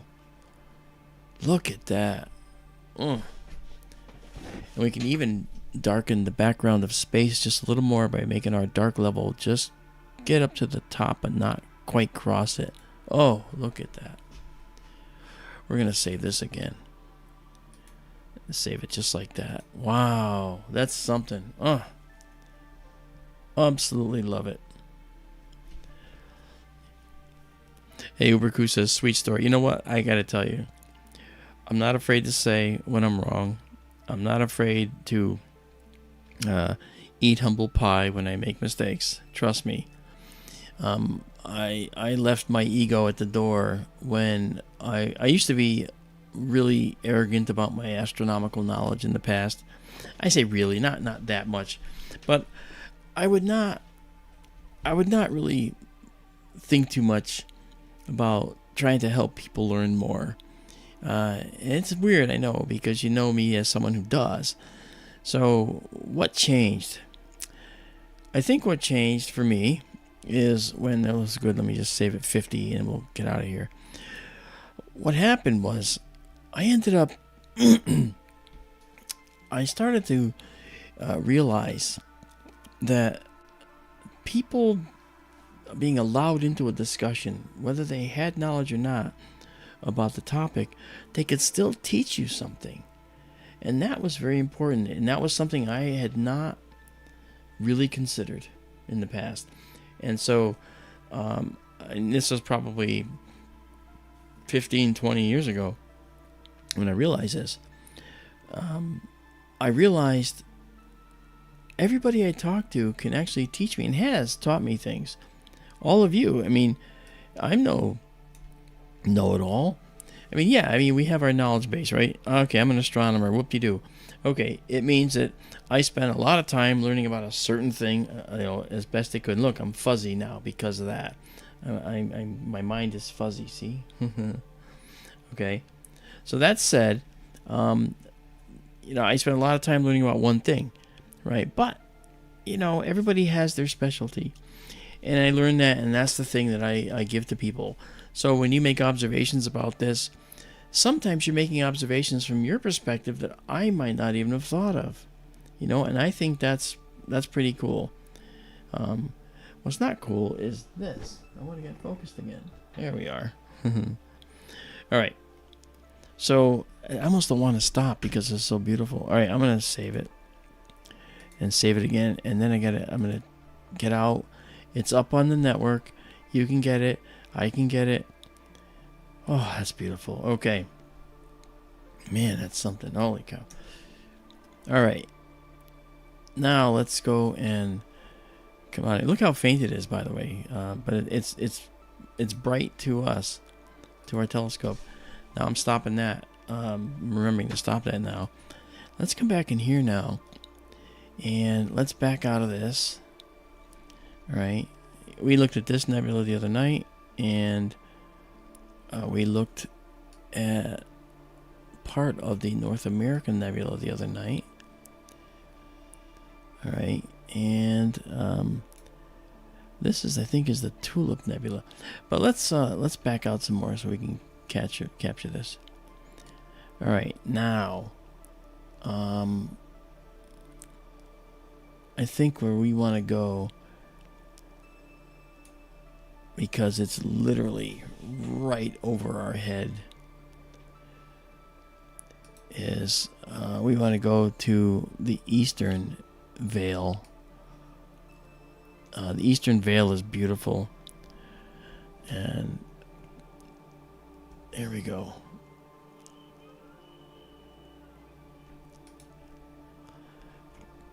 Okay, the eastern veil is perhaps one of the most beautiful filamentary structures in the entire universe, and it's right in front of us here. Okay, telescope will stabilize in a moment. There it is. Now we can't hope to capture the whole thing because it's way bigger than our field of view. All right, so if we go to here, okay, and center on it, I can show you how much of it we can see. Look how big that is. All right, and that's actually a really good part of it to look at. It'll fill the whole field, and it's going to be amazing. So here's what we're going to do. We're going to come in here now. We're going to go and tell it to get our stars, new stars again. Give us a bunch of stars. Excellent. Guiding will be a snap. Great. Okay, so now we're guiding, and this time we're going to do another 25-second photo. Oh yeah, now the Wolf-Rayet star is going to create a supernova remnant eventually. It's created a nova. I'm sorry, it created a nebula from its outflow. It's high speed outflow from the star. All right, they again have the strongest solar winds, those Wolf-Rayet stars, but this particular star obliterated itself, and when it did, it created this gorgeous remnant that we're about to see here. Look at that. Look at the detail here. This is one section of this massive area, and I'm gonna just kind of color correct, and I'm gonna play with these values here. If I do that, just drop those down. Okay. Yeah, look at that beautiful, beautiful remnant. Wow, this is amazing. This is, again, the Eastern Veil. The Western Veil is the one toward the Western horizon. It's more of a spindle. And there's two halves. I mean, and there's a central portion, and it's a spherical outflow of material. Some of it coming toward us, some of it going in, aside. Like this is going partially toward us, partially away from us, partially directly to the side.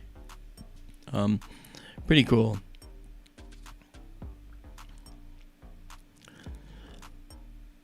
Mr.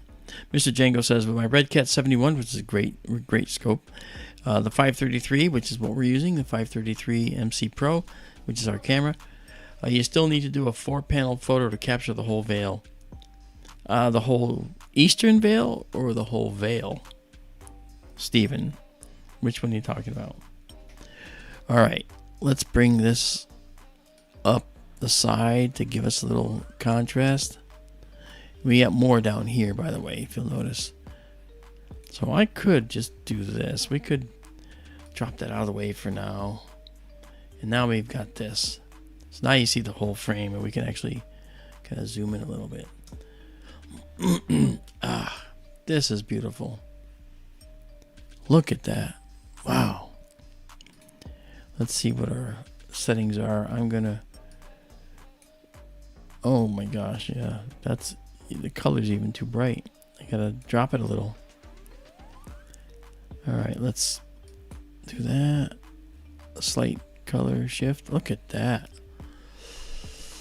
Hard to believe these colors exist like this, but they do. They do. They actually do. That's amazing. So this bluish green is actually a teal color.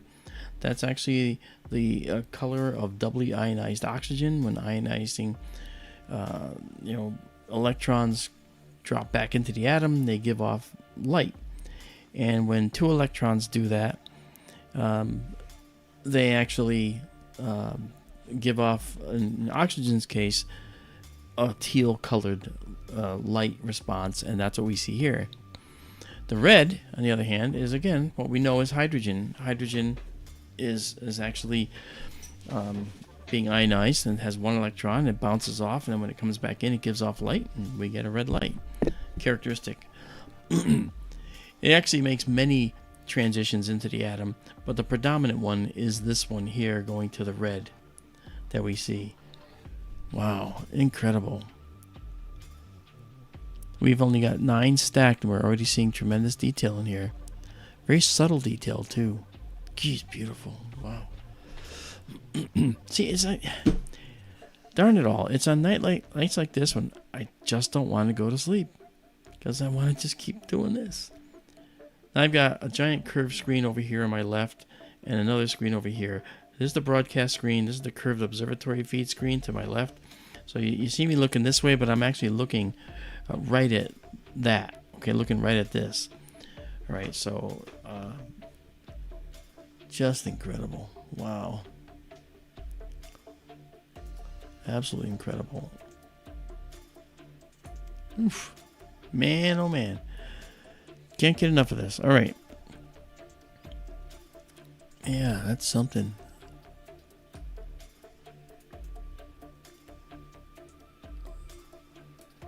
Wow. Okay, we have 11 stacked now. And this is a 25-second photo. Not bad. You know, I gotta say, we are... this is probably the best photo we could get of this because it's almost directly overhead.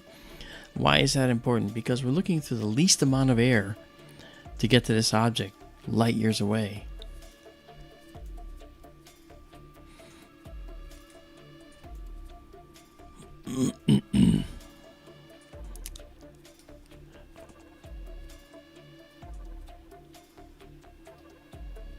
Alright, so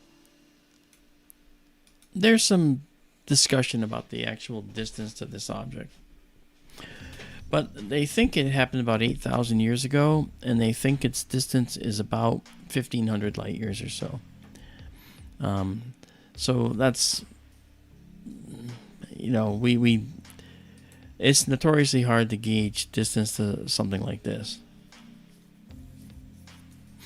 Let's color correct again, and let's see what it thinks we should do. Oh yeah, see, it's starting to close in our curves now. That's good. Uberku says, hey Mark, hypothetical question. If there was a identical Earth-like planet and it was in orbit of a star that was isolated from its stellar neighborhood, do you think it would have a darker night? Okay, let me try to unpack that. If there was an identical Earth-like planet and it was in orbit of a star that was isolated from its stellar neighborhood. Oh, okay. So if it was a star, say, that was like a runaway star, like the stars I studied when I was getting my astronomy degree, I cataloged a bunch of stars that are speeding out of our galaxy, so there were no stars around them. Would they have a darker night?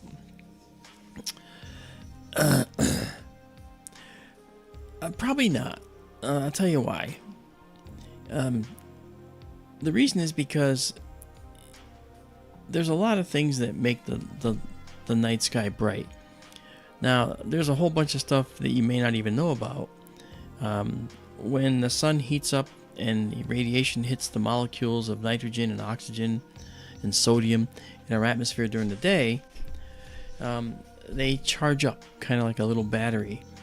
And at night, they give off a subtle glow. And so we see oxygen, and we see nitrogen, and we see, and it's not auroras, and we see sodium, and they glow. And this is called air glow. The air itself glows. So if it was a planet like the Earth, it would have air glow. And that means that no matter how dark the sky, you still see a subtle green cast haze and a subtle yellow haze, all right? Some subtle red haze, and that's actually atoms of nitrogen, oxygen, and sodium that are emitting light as they basically discharge in the evening in the atmosphere. You've seen the famous photograph taken from the space station of the Earth's atmosphere, and you see the different layers. You see the different layers from the different molecules, and you see the sodium layers, a rather bright yellow layer. So we're taking pictures through that right now, okay? But it's so subtle that it doesn't affect our normal photos. If we took a really deep photo, we might see some air glow interfering with our images. We might see a yellow haze. We might have to color correct for it. I mean, I'm doing it now. When I hit this button down here, I'm color correcting each time to color correct for what might be an air glow interference with our image. Mundus Flint's with this Star Traveler 29. How you doing? So I hope you can understand that, because the atmosphere is going to have a glow all its own. And so that limits what we can actually take through the atmosphere for photographs. All right. Star Traveler 29 says, I was wondering about air glow, just never had the terms to describe it. Well, hopefully now you do, and if you have more questions about it, please do ask. Air glow is something that is a menace to astronomers. And at Mauna Kea, on top of the mountain in Hawaii, the air glow is very, very common. You can see the air glow up there, and you actually have to remove it from your imagery you take. You have to color correct for it. Luckily, the air glow is green primarily, all right? And so when we look out into space, we don't really see green. There's no green stars. And that's actually something that's really interesting too. Why don't we see green stars? Notice that the stars are, well, red, orange, yellow, green, blue, and you know, that's about it. I mean, I say red, orange, yellow, and blue. There's no green, but it's in our spectrum. So how come there's no green stars? It has to do, uh-oh. That's no fun. Oh, look at that. I just had a whole bunch of things. Hopefully you guys, you can still hear me. Good. All right. Well, I'm going to be, I had a failure here of a component while we're talking. And I got to just make sure. Hold on.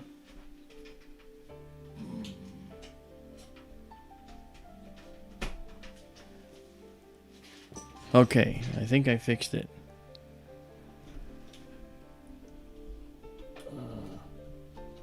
Oh, maybe not. Maybe not.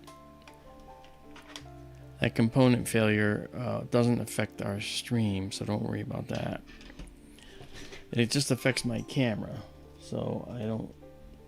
Well, it affects the camera, it affects my keyboard, because my keyboard no longer works. But I can do everything I have to without the keyboard. But look at this beautiful shot. Wow.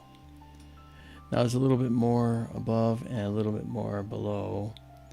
Okay, look at that. Oh, the detail is just phenomenal. Wow.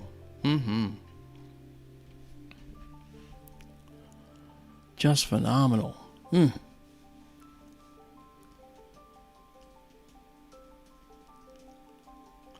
Yeah, that's okay, Mike. I can see that I'm still broadcasting. We're good.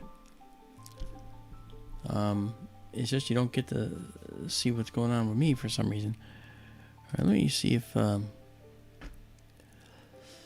we're waiting for this thing to come in, we'll just keep working on it and see what happens. Oh, I see what happened. Yes, I see what happened. I lost my camera and therefore... okay. Yeah. Let me see about this guy. Is this guy what I want? Might be. Hold on. Let me just try something quick. Okay. We got my keyboard back, so that's good. That's all I need. I don't care about the other stuff. The camera we can do without for now. Alright. So we'll just can it for now. Alright, so coming back here, I'm looking at this beautiful... this structure is so beautiful. I'm going to actually try to coax a little more detail out of this now. Darken it up. Look at that. And I'm going to bring this over now a little more because I think we can. Wow. Yeah, there's a lot of detail there. I got to pull it down. Look at this.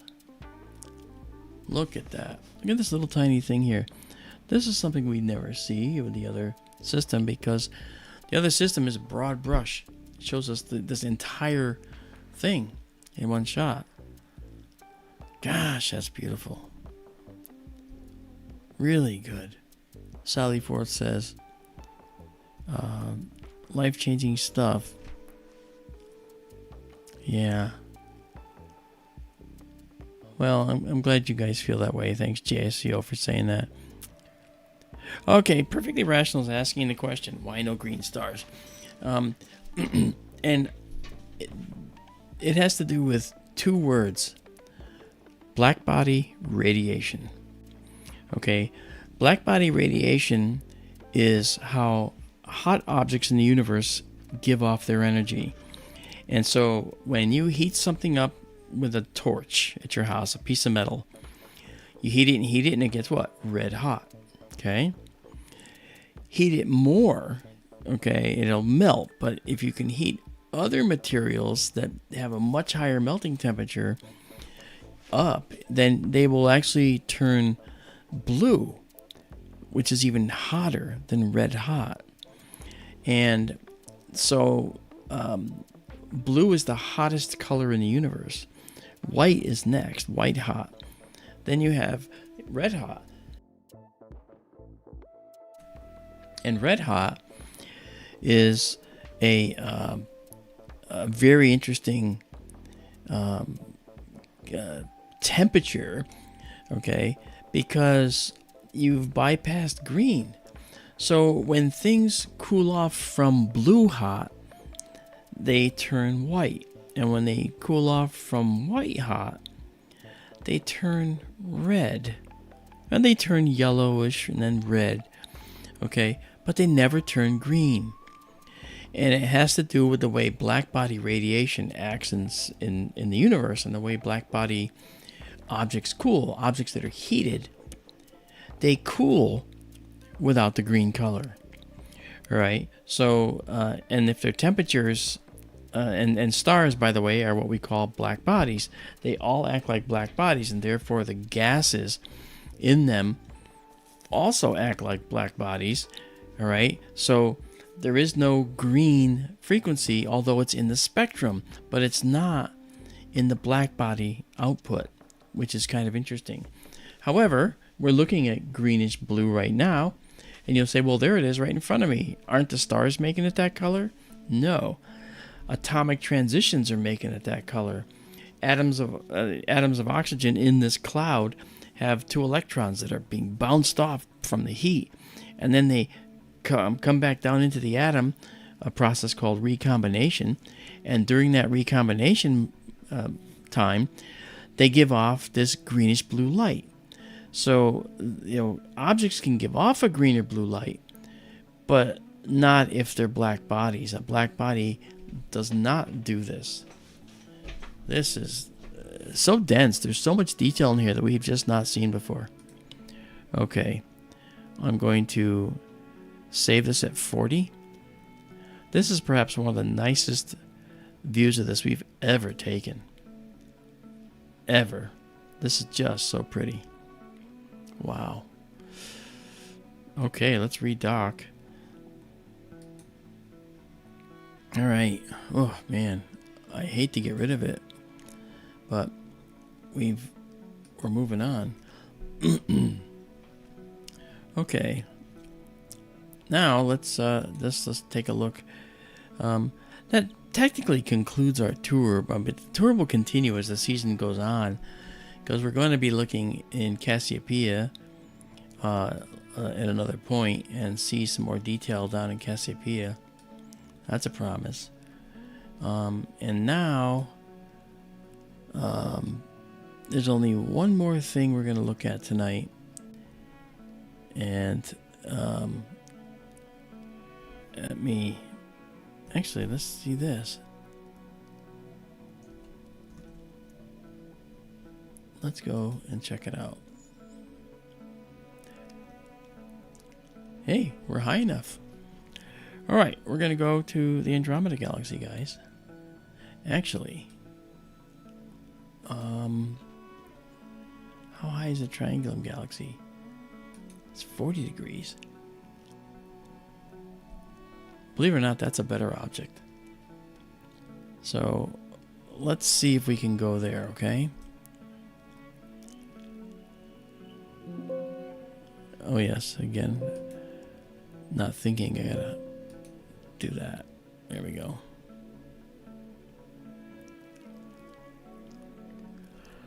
Telescope spinning around.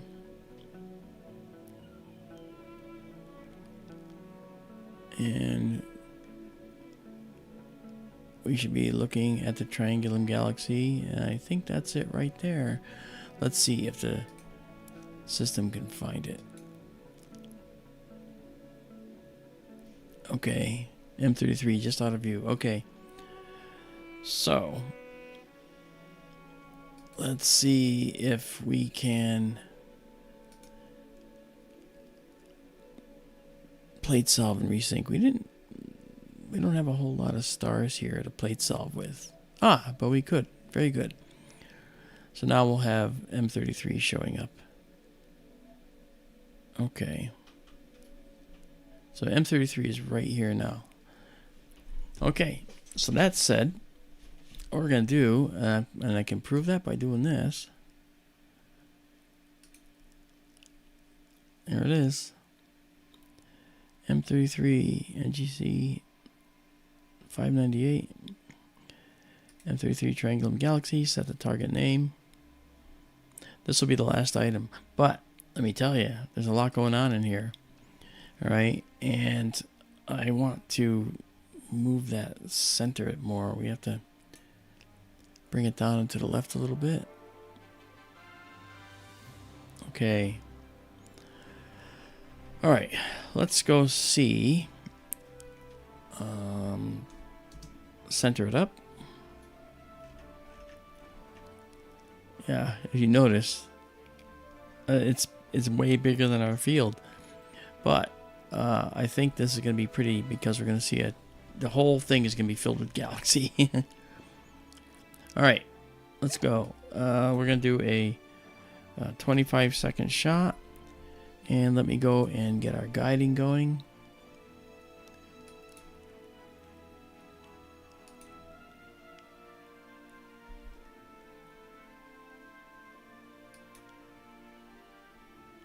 Okay, guiding's going.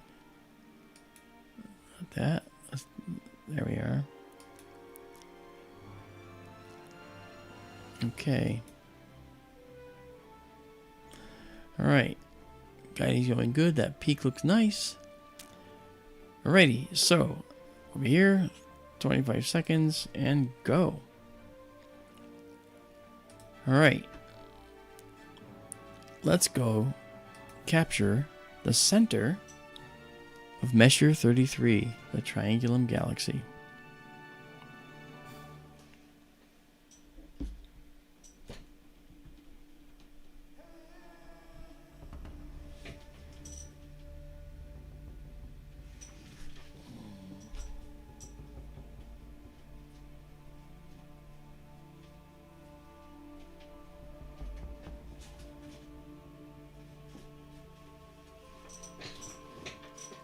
Look at that. And we got NGC 604 right here, which I want to show you. Oh no, that's not 604. I think that's 604. This galaxy is such a beautiful galaxy. It's got many objects in it that have their own NGC numbers. This galaxy is about 2.8 million light years away, so you're looking at it as it was 2.8 million years ago. Incredible. And I'm going to do like I normally do. I'm going to drop this mid-range down to lessen the noise, but pull our black level up right near the top to get the most contrast out of this. But look at this. So here is the galaxy as we're seeing right here. And that's about the most we can see. But look at all the red areas in here. You know what these red areas are? Orion nebulas. They're Eta Carina nebulas. They're beautiful nebulas like the tree Elephant's Trunk Nebula. All the same type of nebulae, but seen from another galaxy millions of light years away. Look at them all. Okay. This, by the way, is incredible. This is the first time I'm imaging Messier 33 with this camera. Wow. Definitely worth a view. First time. Incredible. Absolutely incredible. Wow.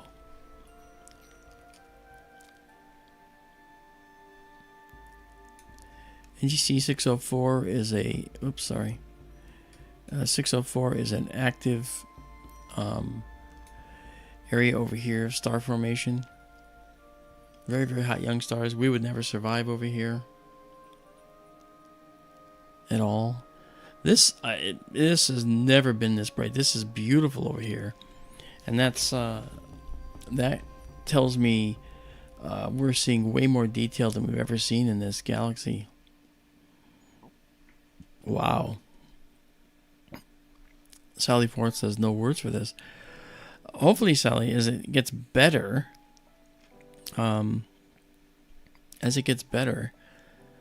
you'll have even fewer words. And you'll see dark lanes in here as well that are gonna become very evident. Again, we've only stacked 7 frames. Okay. So I do wanna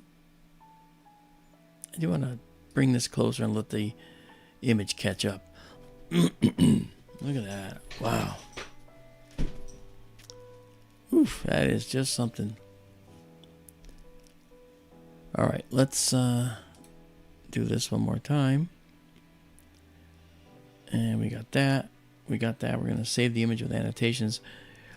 See all these objects? These are all marked objects that have their own identifiers because the galaxy is so spread out and has so much detail in it that we actually name a lot of the things within it. A lot of them are associations known as OB associations, like O and B stars. And those are extremely hot, young hot star collections, right? Let me come to this guy here. Interesting, NGC 604 is not labeled for some reason. I can't believe that. Neither is this one. Let me see if I'm missing something here. That's better. Yeah, there we are. Okay. Very good. Yeah, so this is an H2, which is ionized hydrogen. H1 is hydrogen with its electrons. O1 is oxygen at its base level with all its electrons. So a singly ionized oxygen atom is O2. That is Roman numeral 2. Okay, so a singly ionized hydrogen atom is H2, not H1. All right, that's beautiful. Jeez. Never seen this before, guys. This is a first. Oh, man. Okay, we're going to save this with annotations. Okay, and then we'll come out. JSCO saying, Mark, is that Taurus imposed on it? What does that mean, Taurus imposed on it? Hey, Curtis. Curtis Horn's with us. Yeah, explain, please, JSCO, so I can understand what you meant. Wow, this is just something. All right, I'm gonna pull this closer, even though I shouldn't. It's gonna look a little rough. But look at that. We even have more down below. Yee, that's something. Let's color correct again. Doesn't need much. Oh yeah, that's nice. The color correction brought in the blue colors of the disk stars here, which are young and hot, therefore blue. Outrageously good.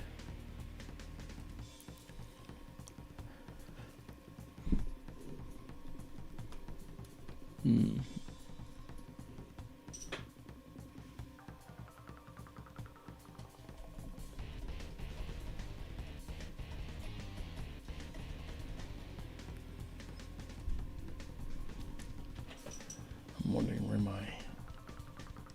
Oh. Okay.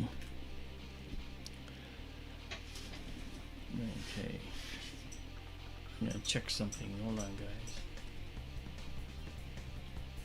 You see what looks like Taurus in the image.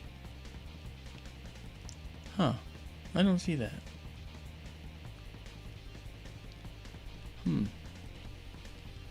Well, first thing I'm going to do is I'm going to drop this down. Soften that noise, because that noise is not helping. Now you see all that subtle detail in there.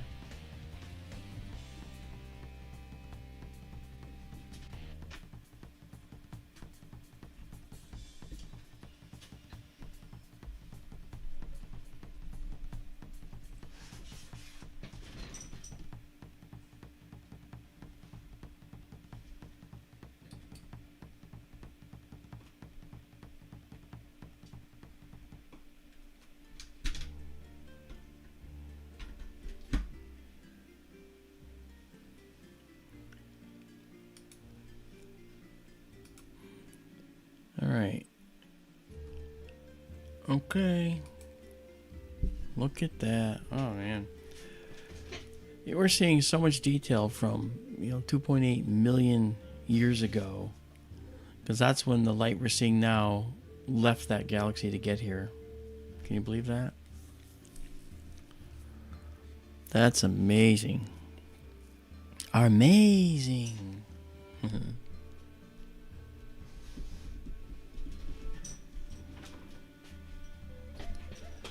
I'm going to check something here just a sec.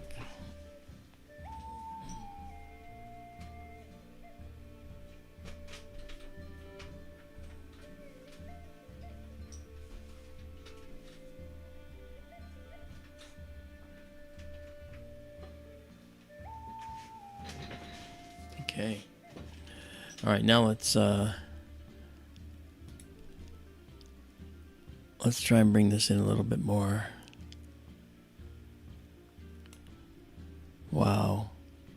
You can see all the subtle stuff in here now. This dark dust inside the galaxy. Galaxies love to collect dust in their spiral arms. Many galaxies are defined by the dust in their spiral arms.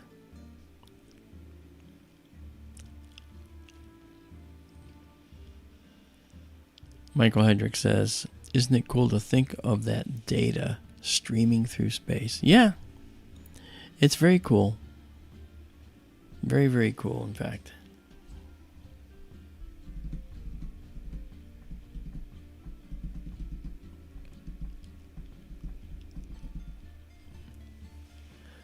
Hey, Fun in Oklahoma, how you doing, man? Good to have you with us.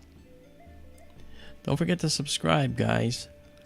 For those that just joined us, subscribe to Sky Tour. It's free, and you can go to skytourlive.org, which I would normally be pointing to you, but it's in the lower left of the screen now because my camera died tonight.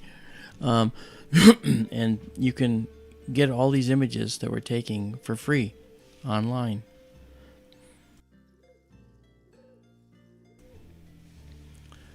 So feel free to take them, and I'm going to redock this for now and bring this down just a little bit in size so we can get a better feel for what we're looking at.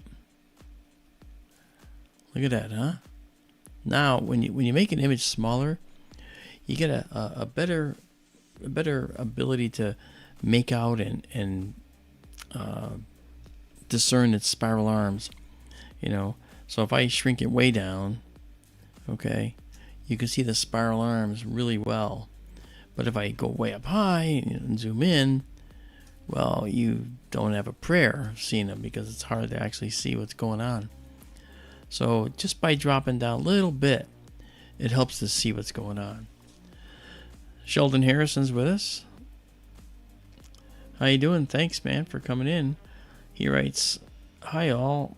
That's wicked. I've never seen that galaxy with near this detail. Oh, thanks, man. Wait until we process it. The free one you'll be able to take anytime you want. Okay, so we have 27 we took here, and up here we have M33 labeled there. We say save, and that's an astronomical file format called FITS. Okay, to the uninitiated, the screen looks blank or black, but it actually is beautiful. There's lots of data in there. And then we save it as a ping file. So what you get in our directory directly is this file that is in there now, which it's behind there right now. This guy. So this is the picture you get if you go up there right now. You can download this for free. Take it down. Look at that beautiful object there, NGC 604 over there, right? And this is, again, unprocessed. This is just we're just giving you the unprocessed raw imagery, which you guys can take down and do whatever you like with. And there's a lot more detail in here that we're not showing, obviously. And we're gonna do an over processing, and you can see all the data that's actually in here that we're not actually able to showing you now, because it would just overwhelm you and you say, what's that big blob? This is a more subtle view, and we can show you as it gets brighter. You can see the detail in there. Wow. Galaxies are extremely dirty regions. There's full of dust and material in there. And we might have a supermassive black hole in the middle of this galaxy here. Okay, so it's really amazing.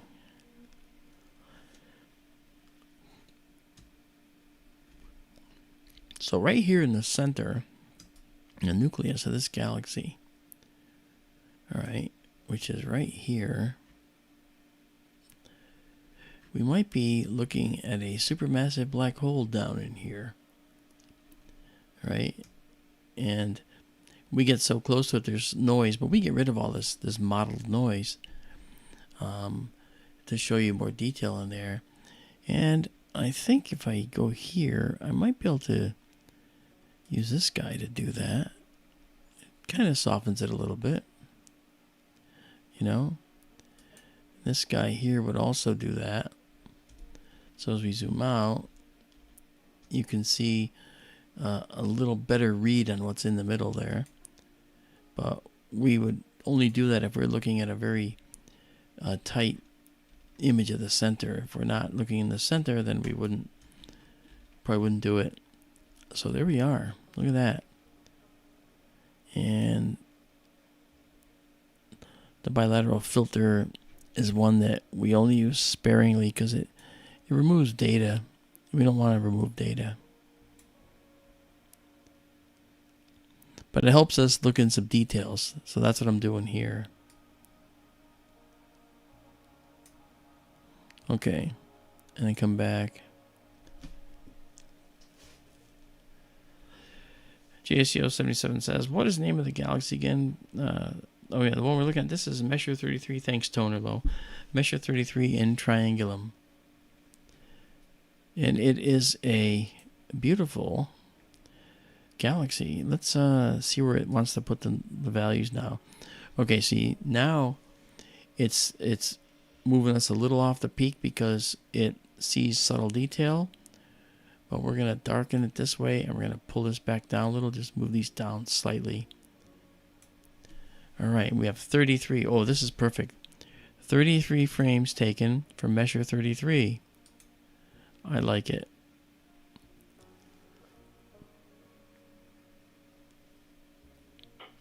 Okay. All right. Well, there we go.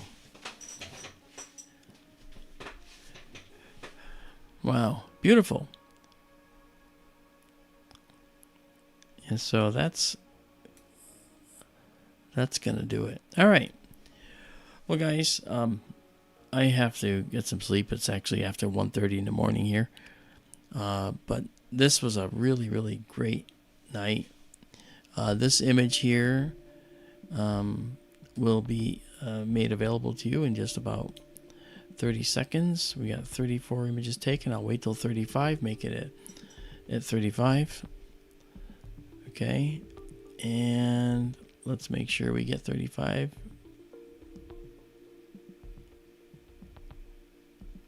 Interesting.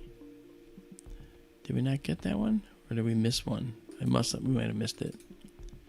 Oh yeah, okay, we're getting some wind. Look at that. That was a gust of wind right there. Oh wow. Yeah, see? I like that we can weed out these gusts of wind. All right, there we go. 35. Perfect shots. All right, 75. There we go. Save exactly as seen. All right. Well, there. Well, that was fantastic, guys. I had a good night with you. This image will be up there momentarily. And we will be coming back on another clear night in Benson. All right, and we have some maintenance to do in the Sonoran Desert Telescope, but right now I think we are all set. So I'm just loving it.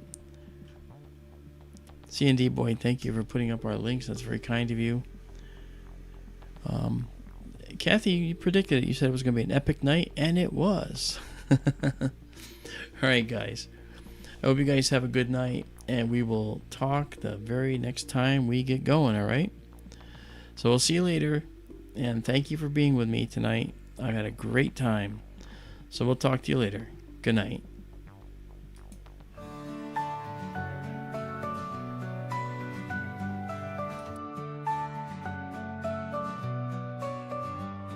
Stars so bright in the sky, on Arizona nights they fly.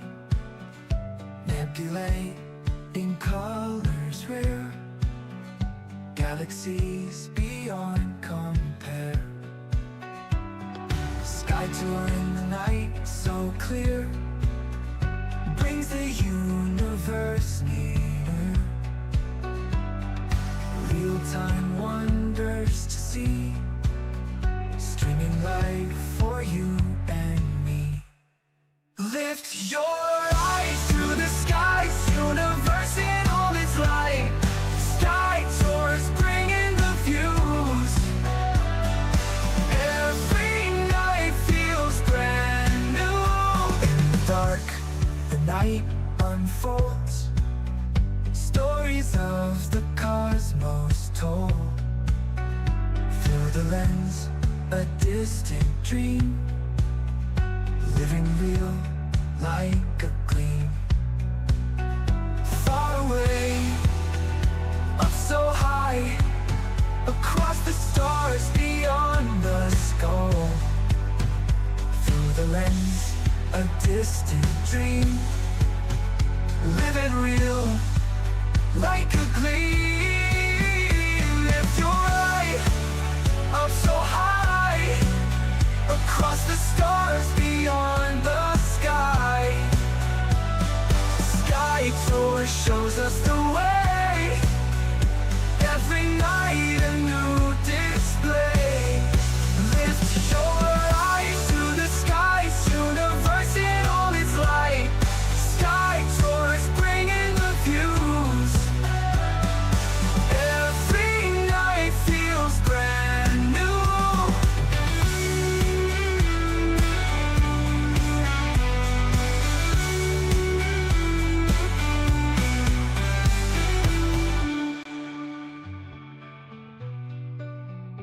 Lift your eyes to the skies, universe in all its light. Sky tours bringing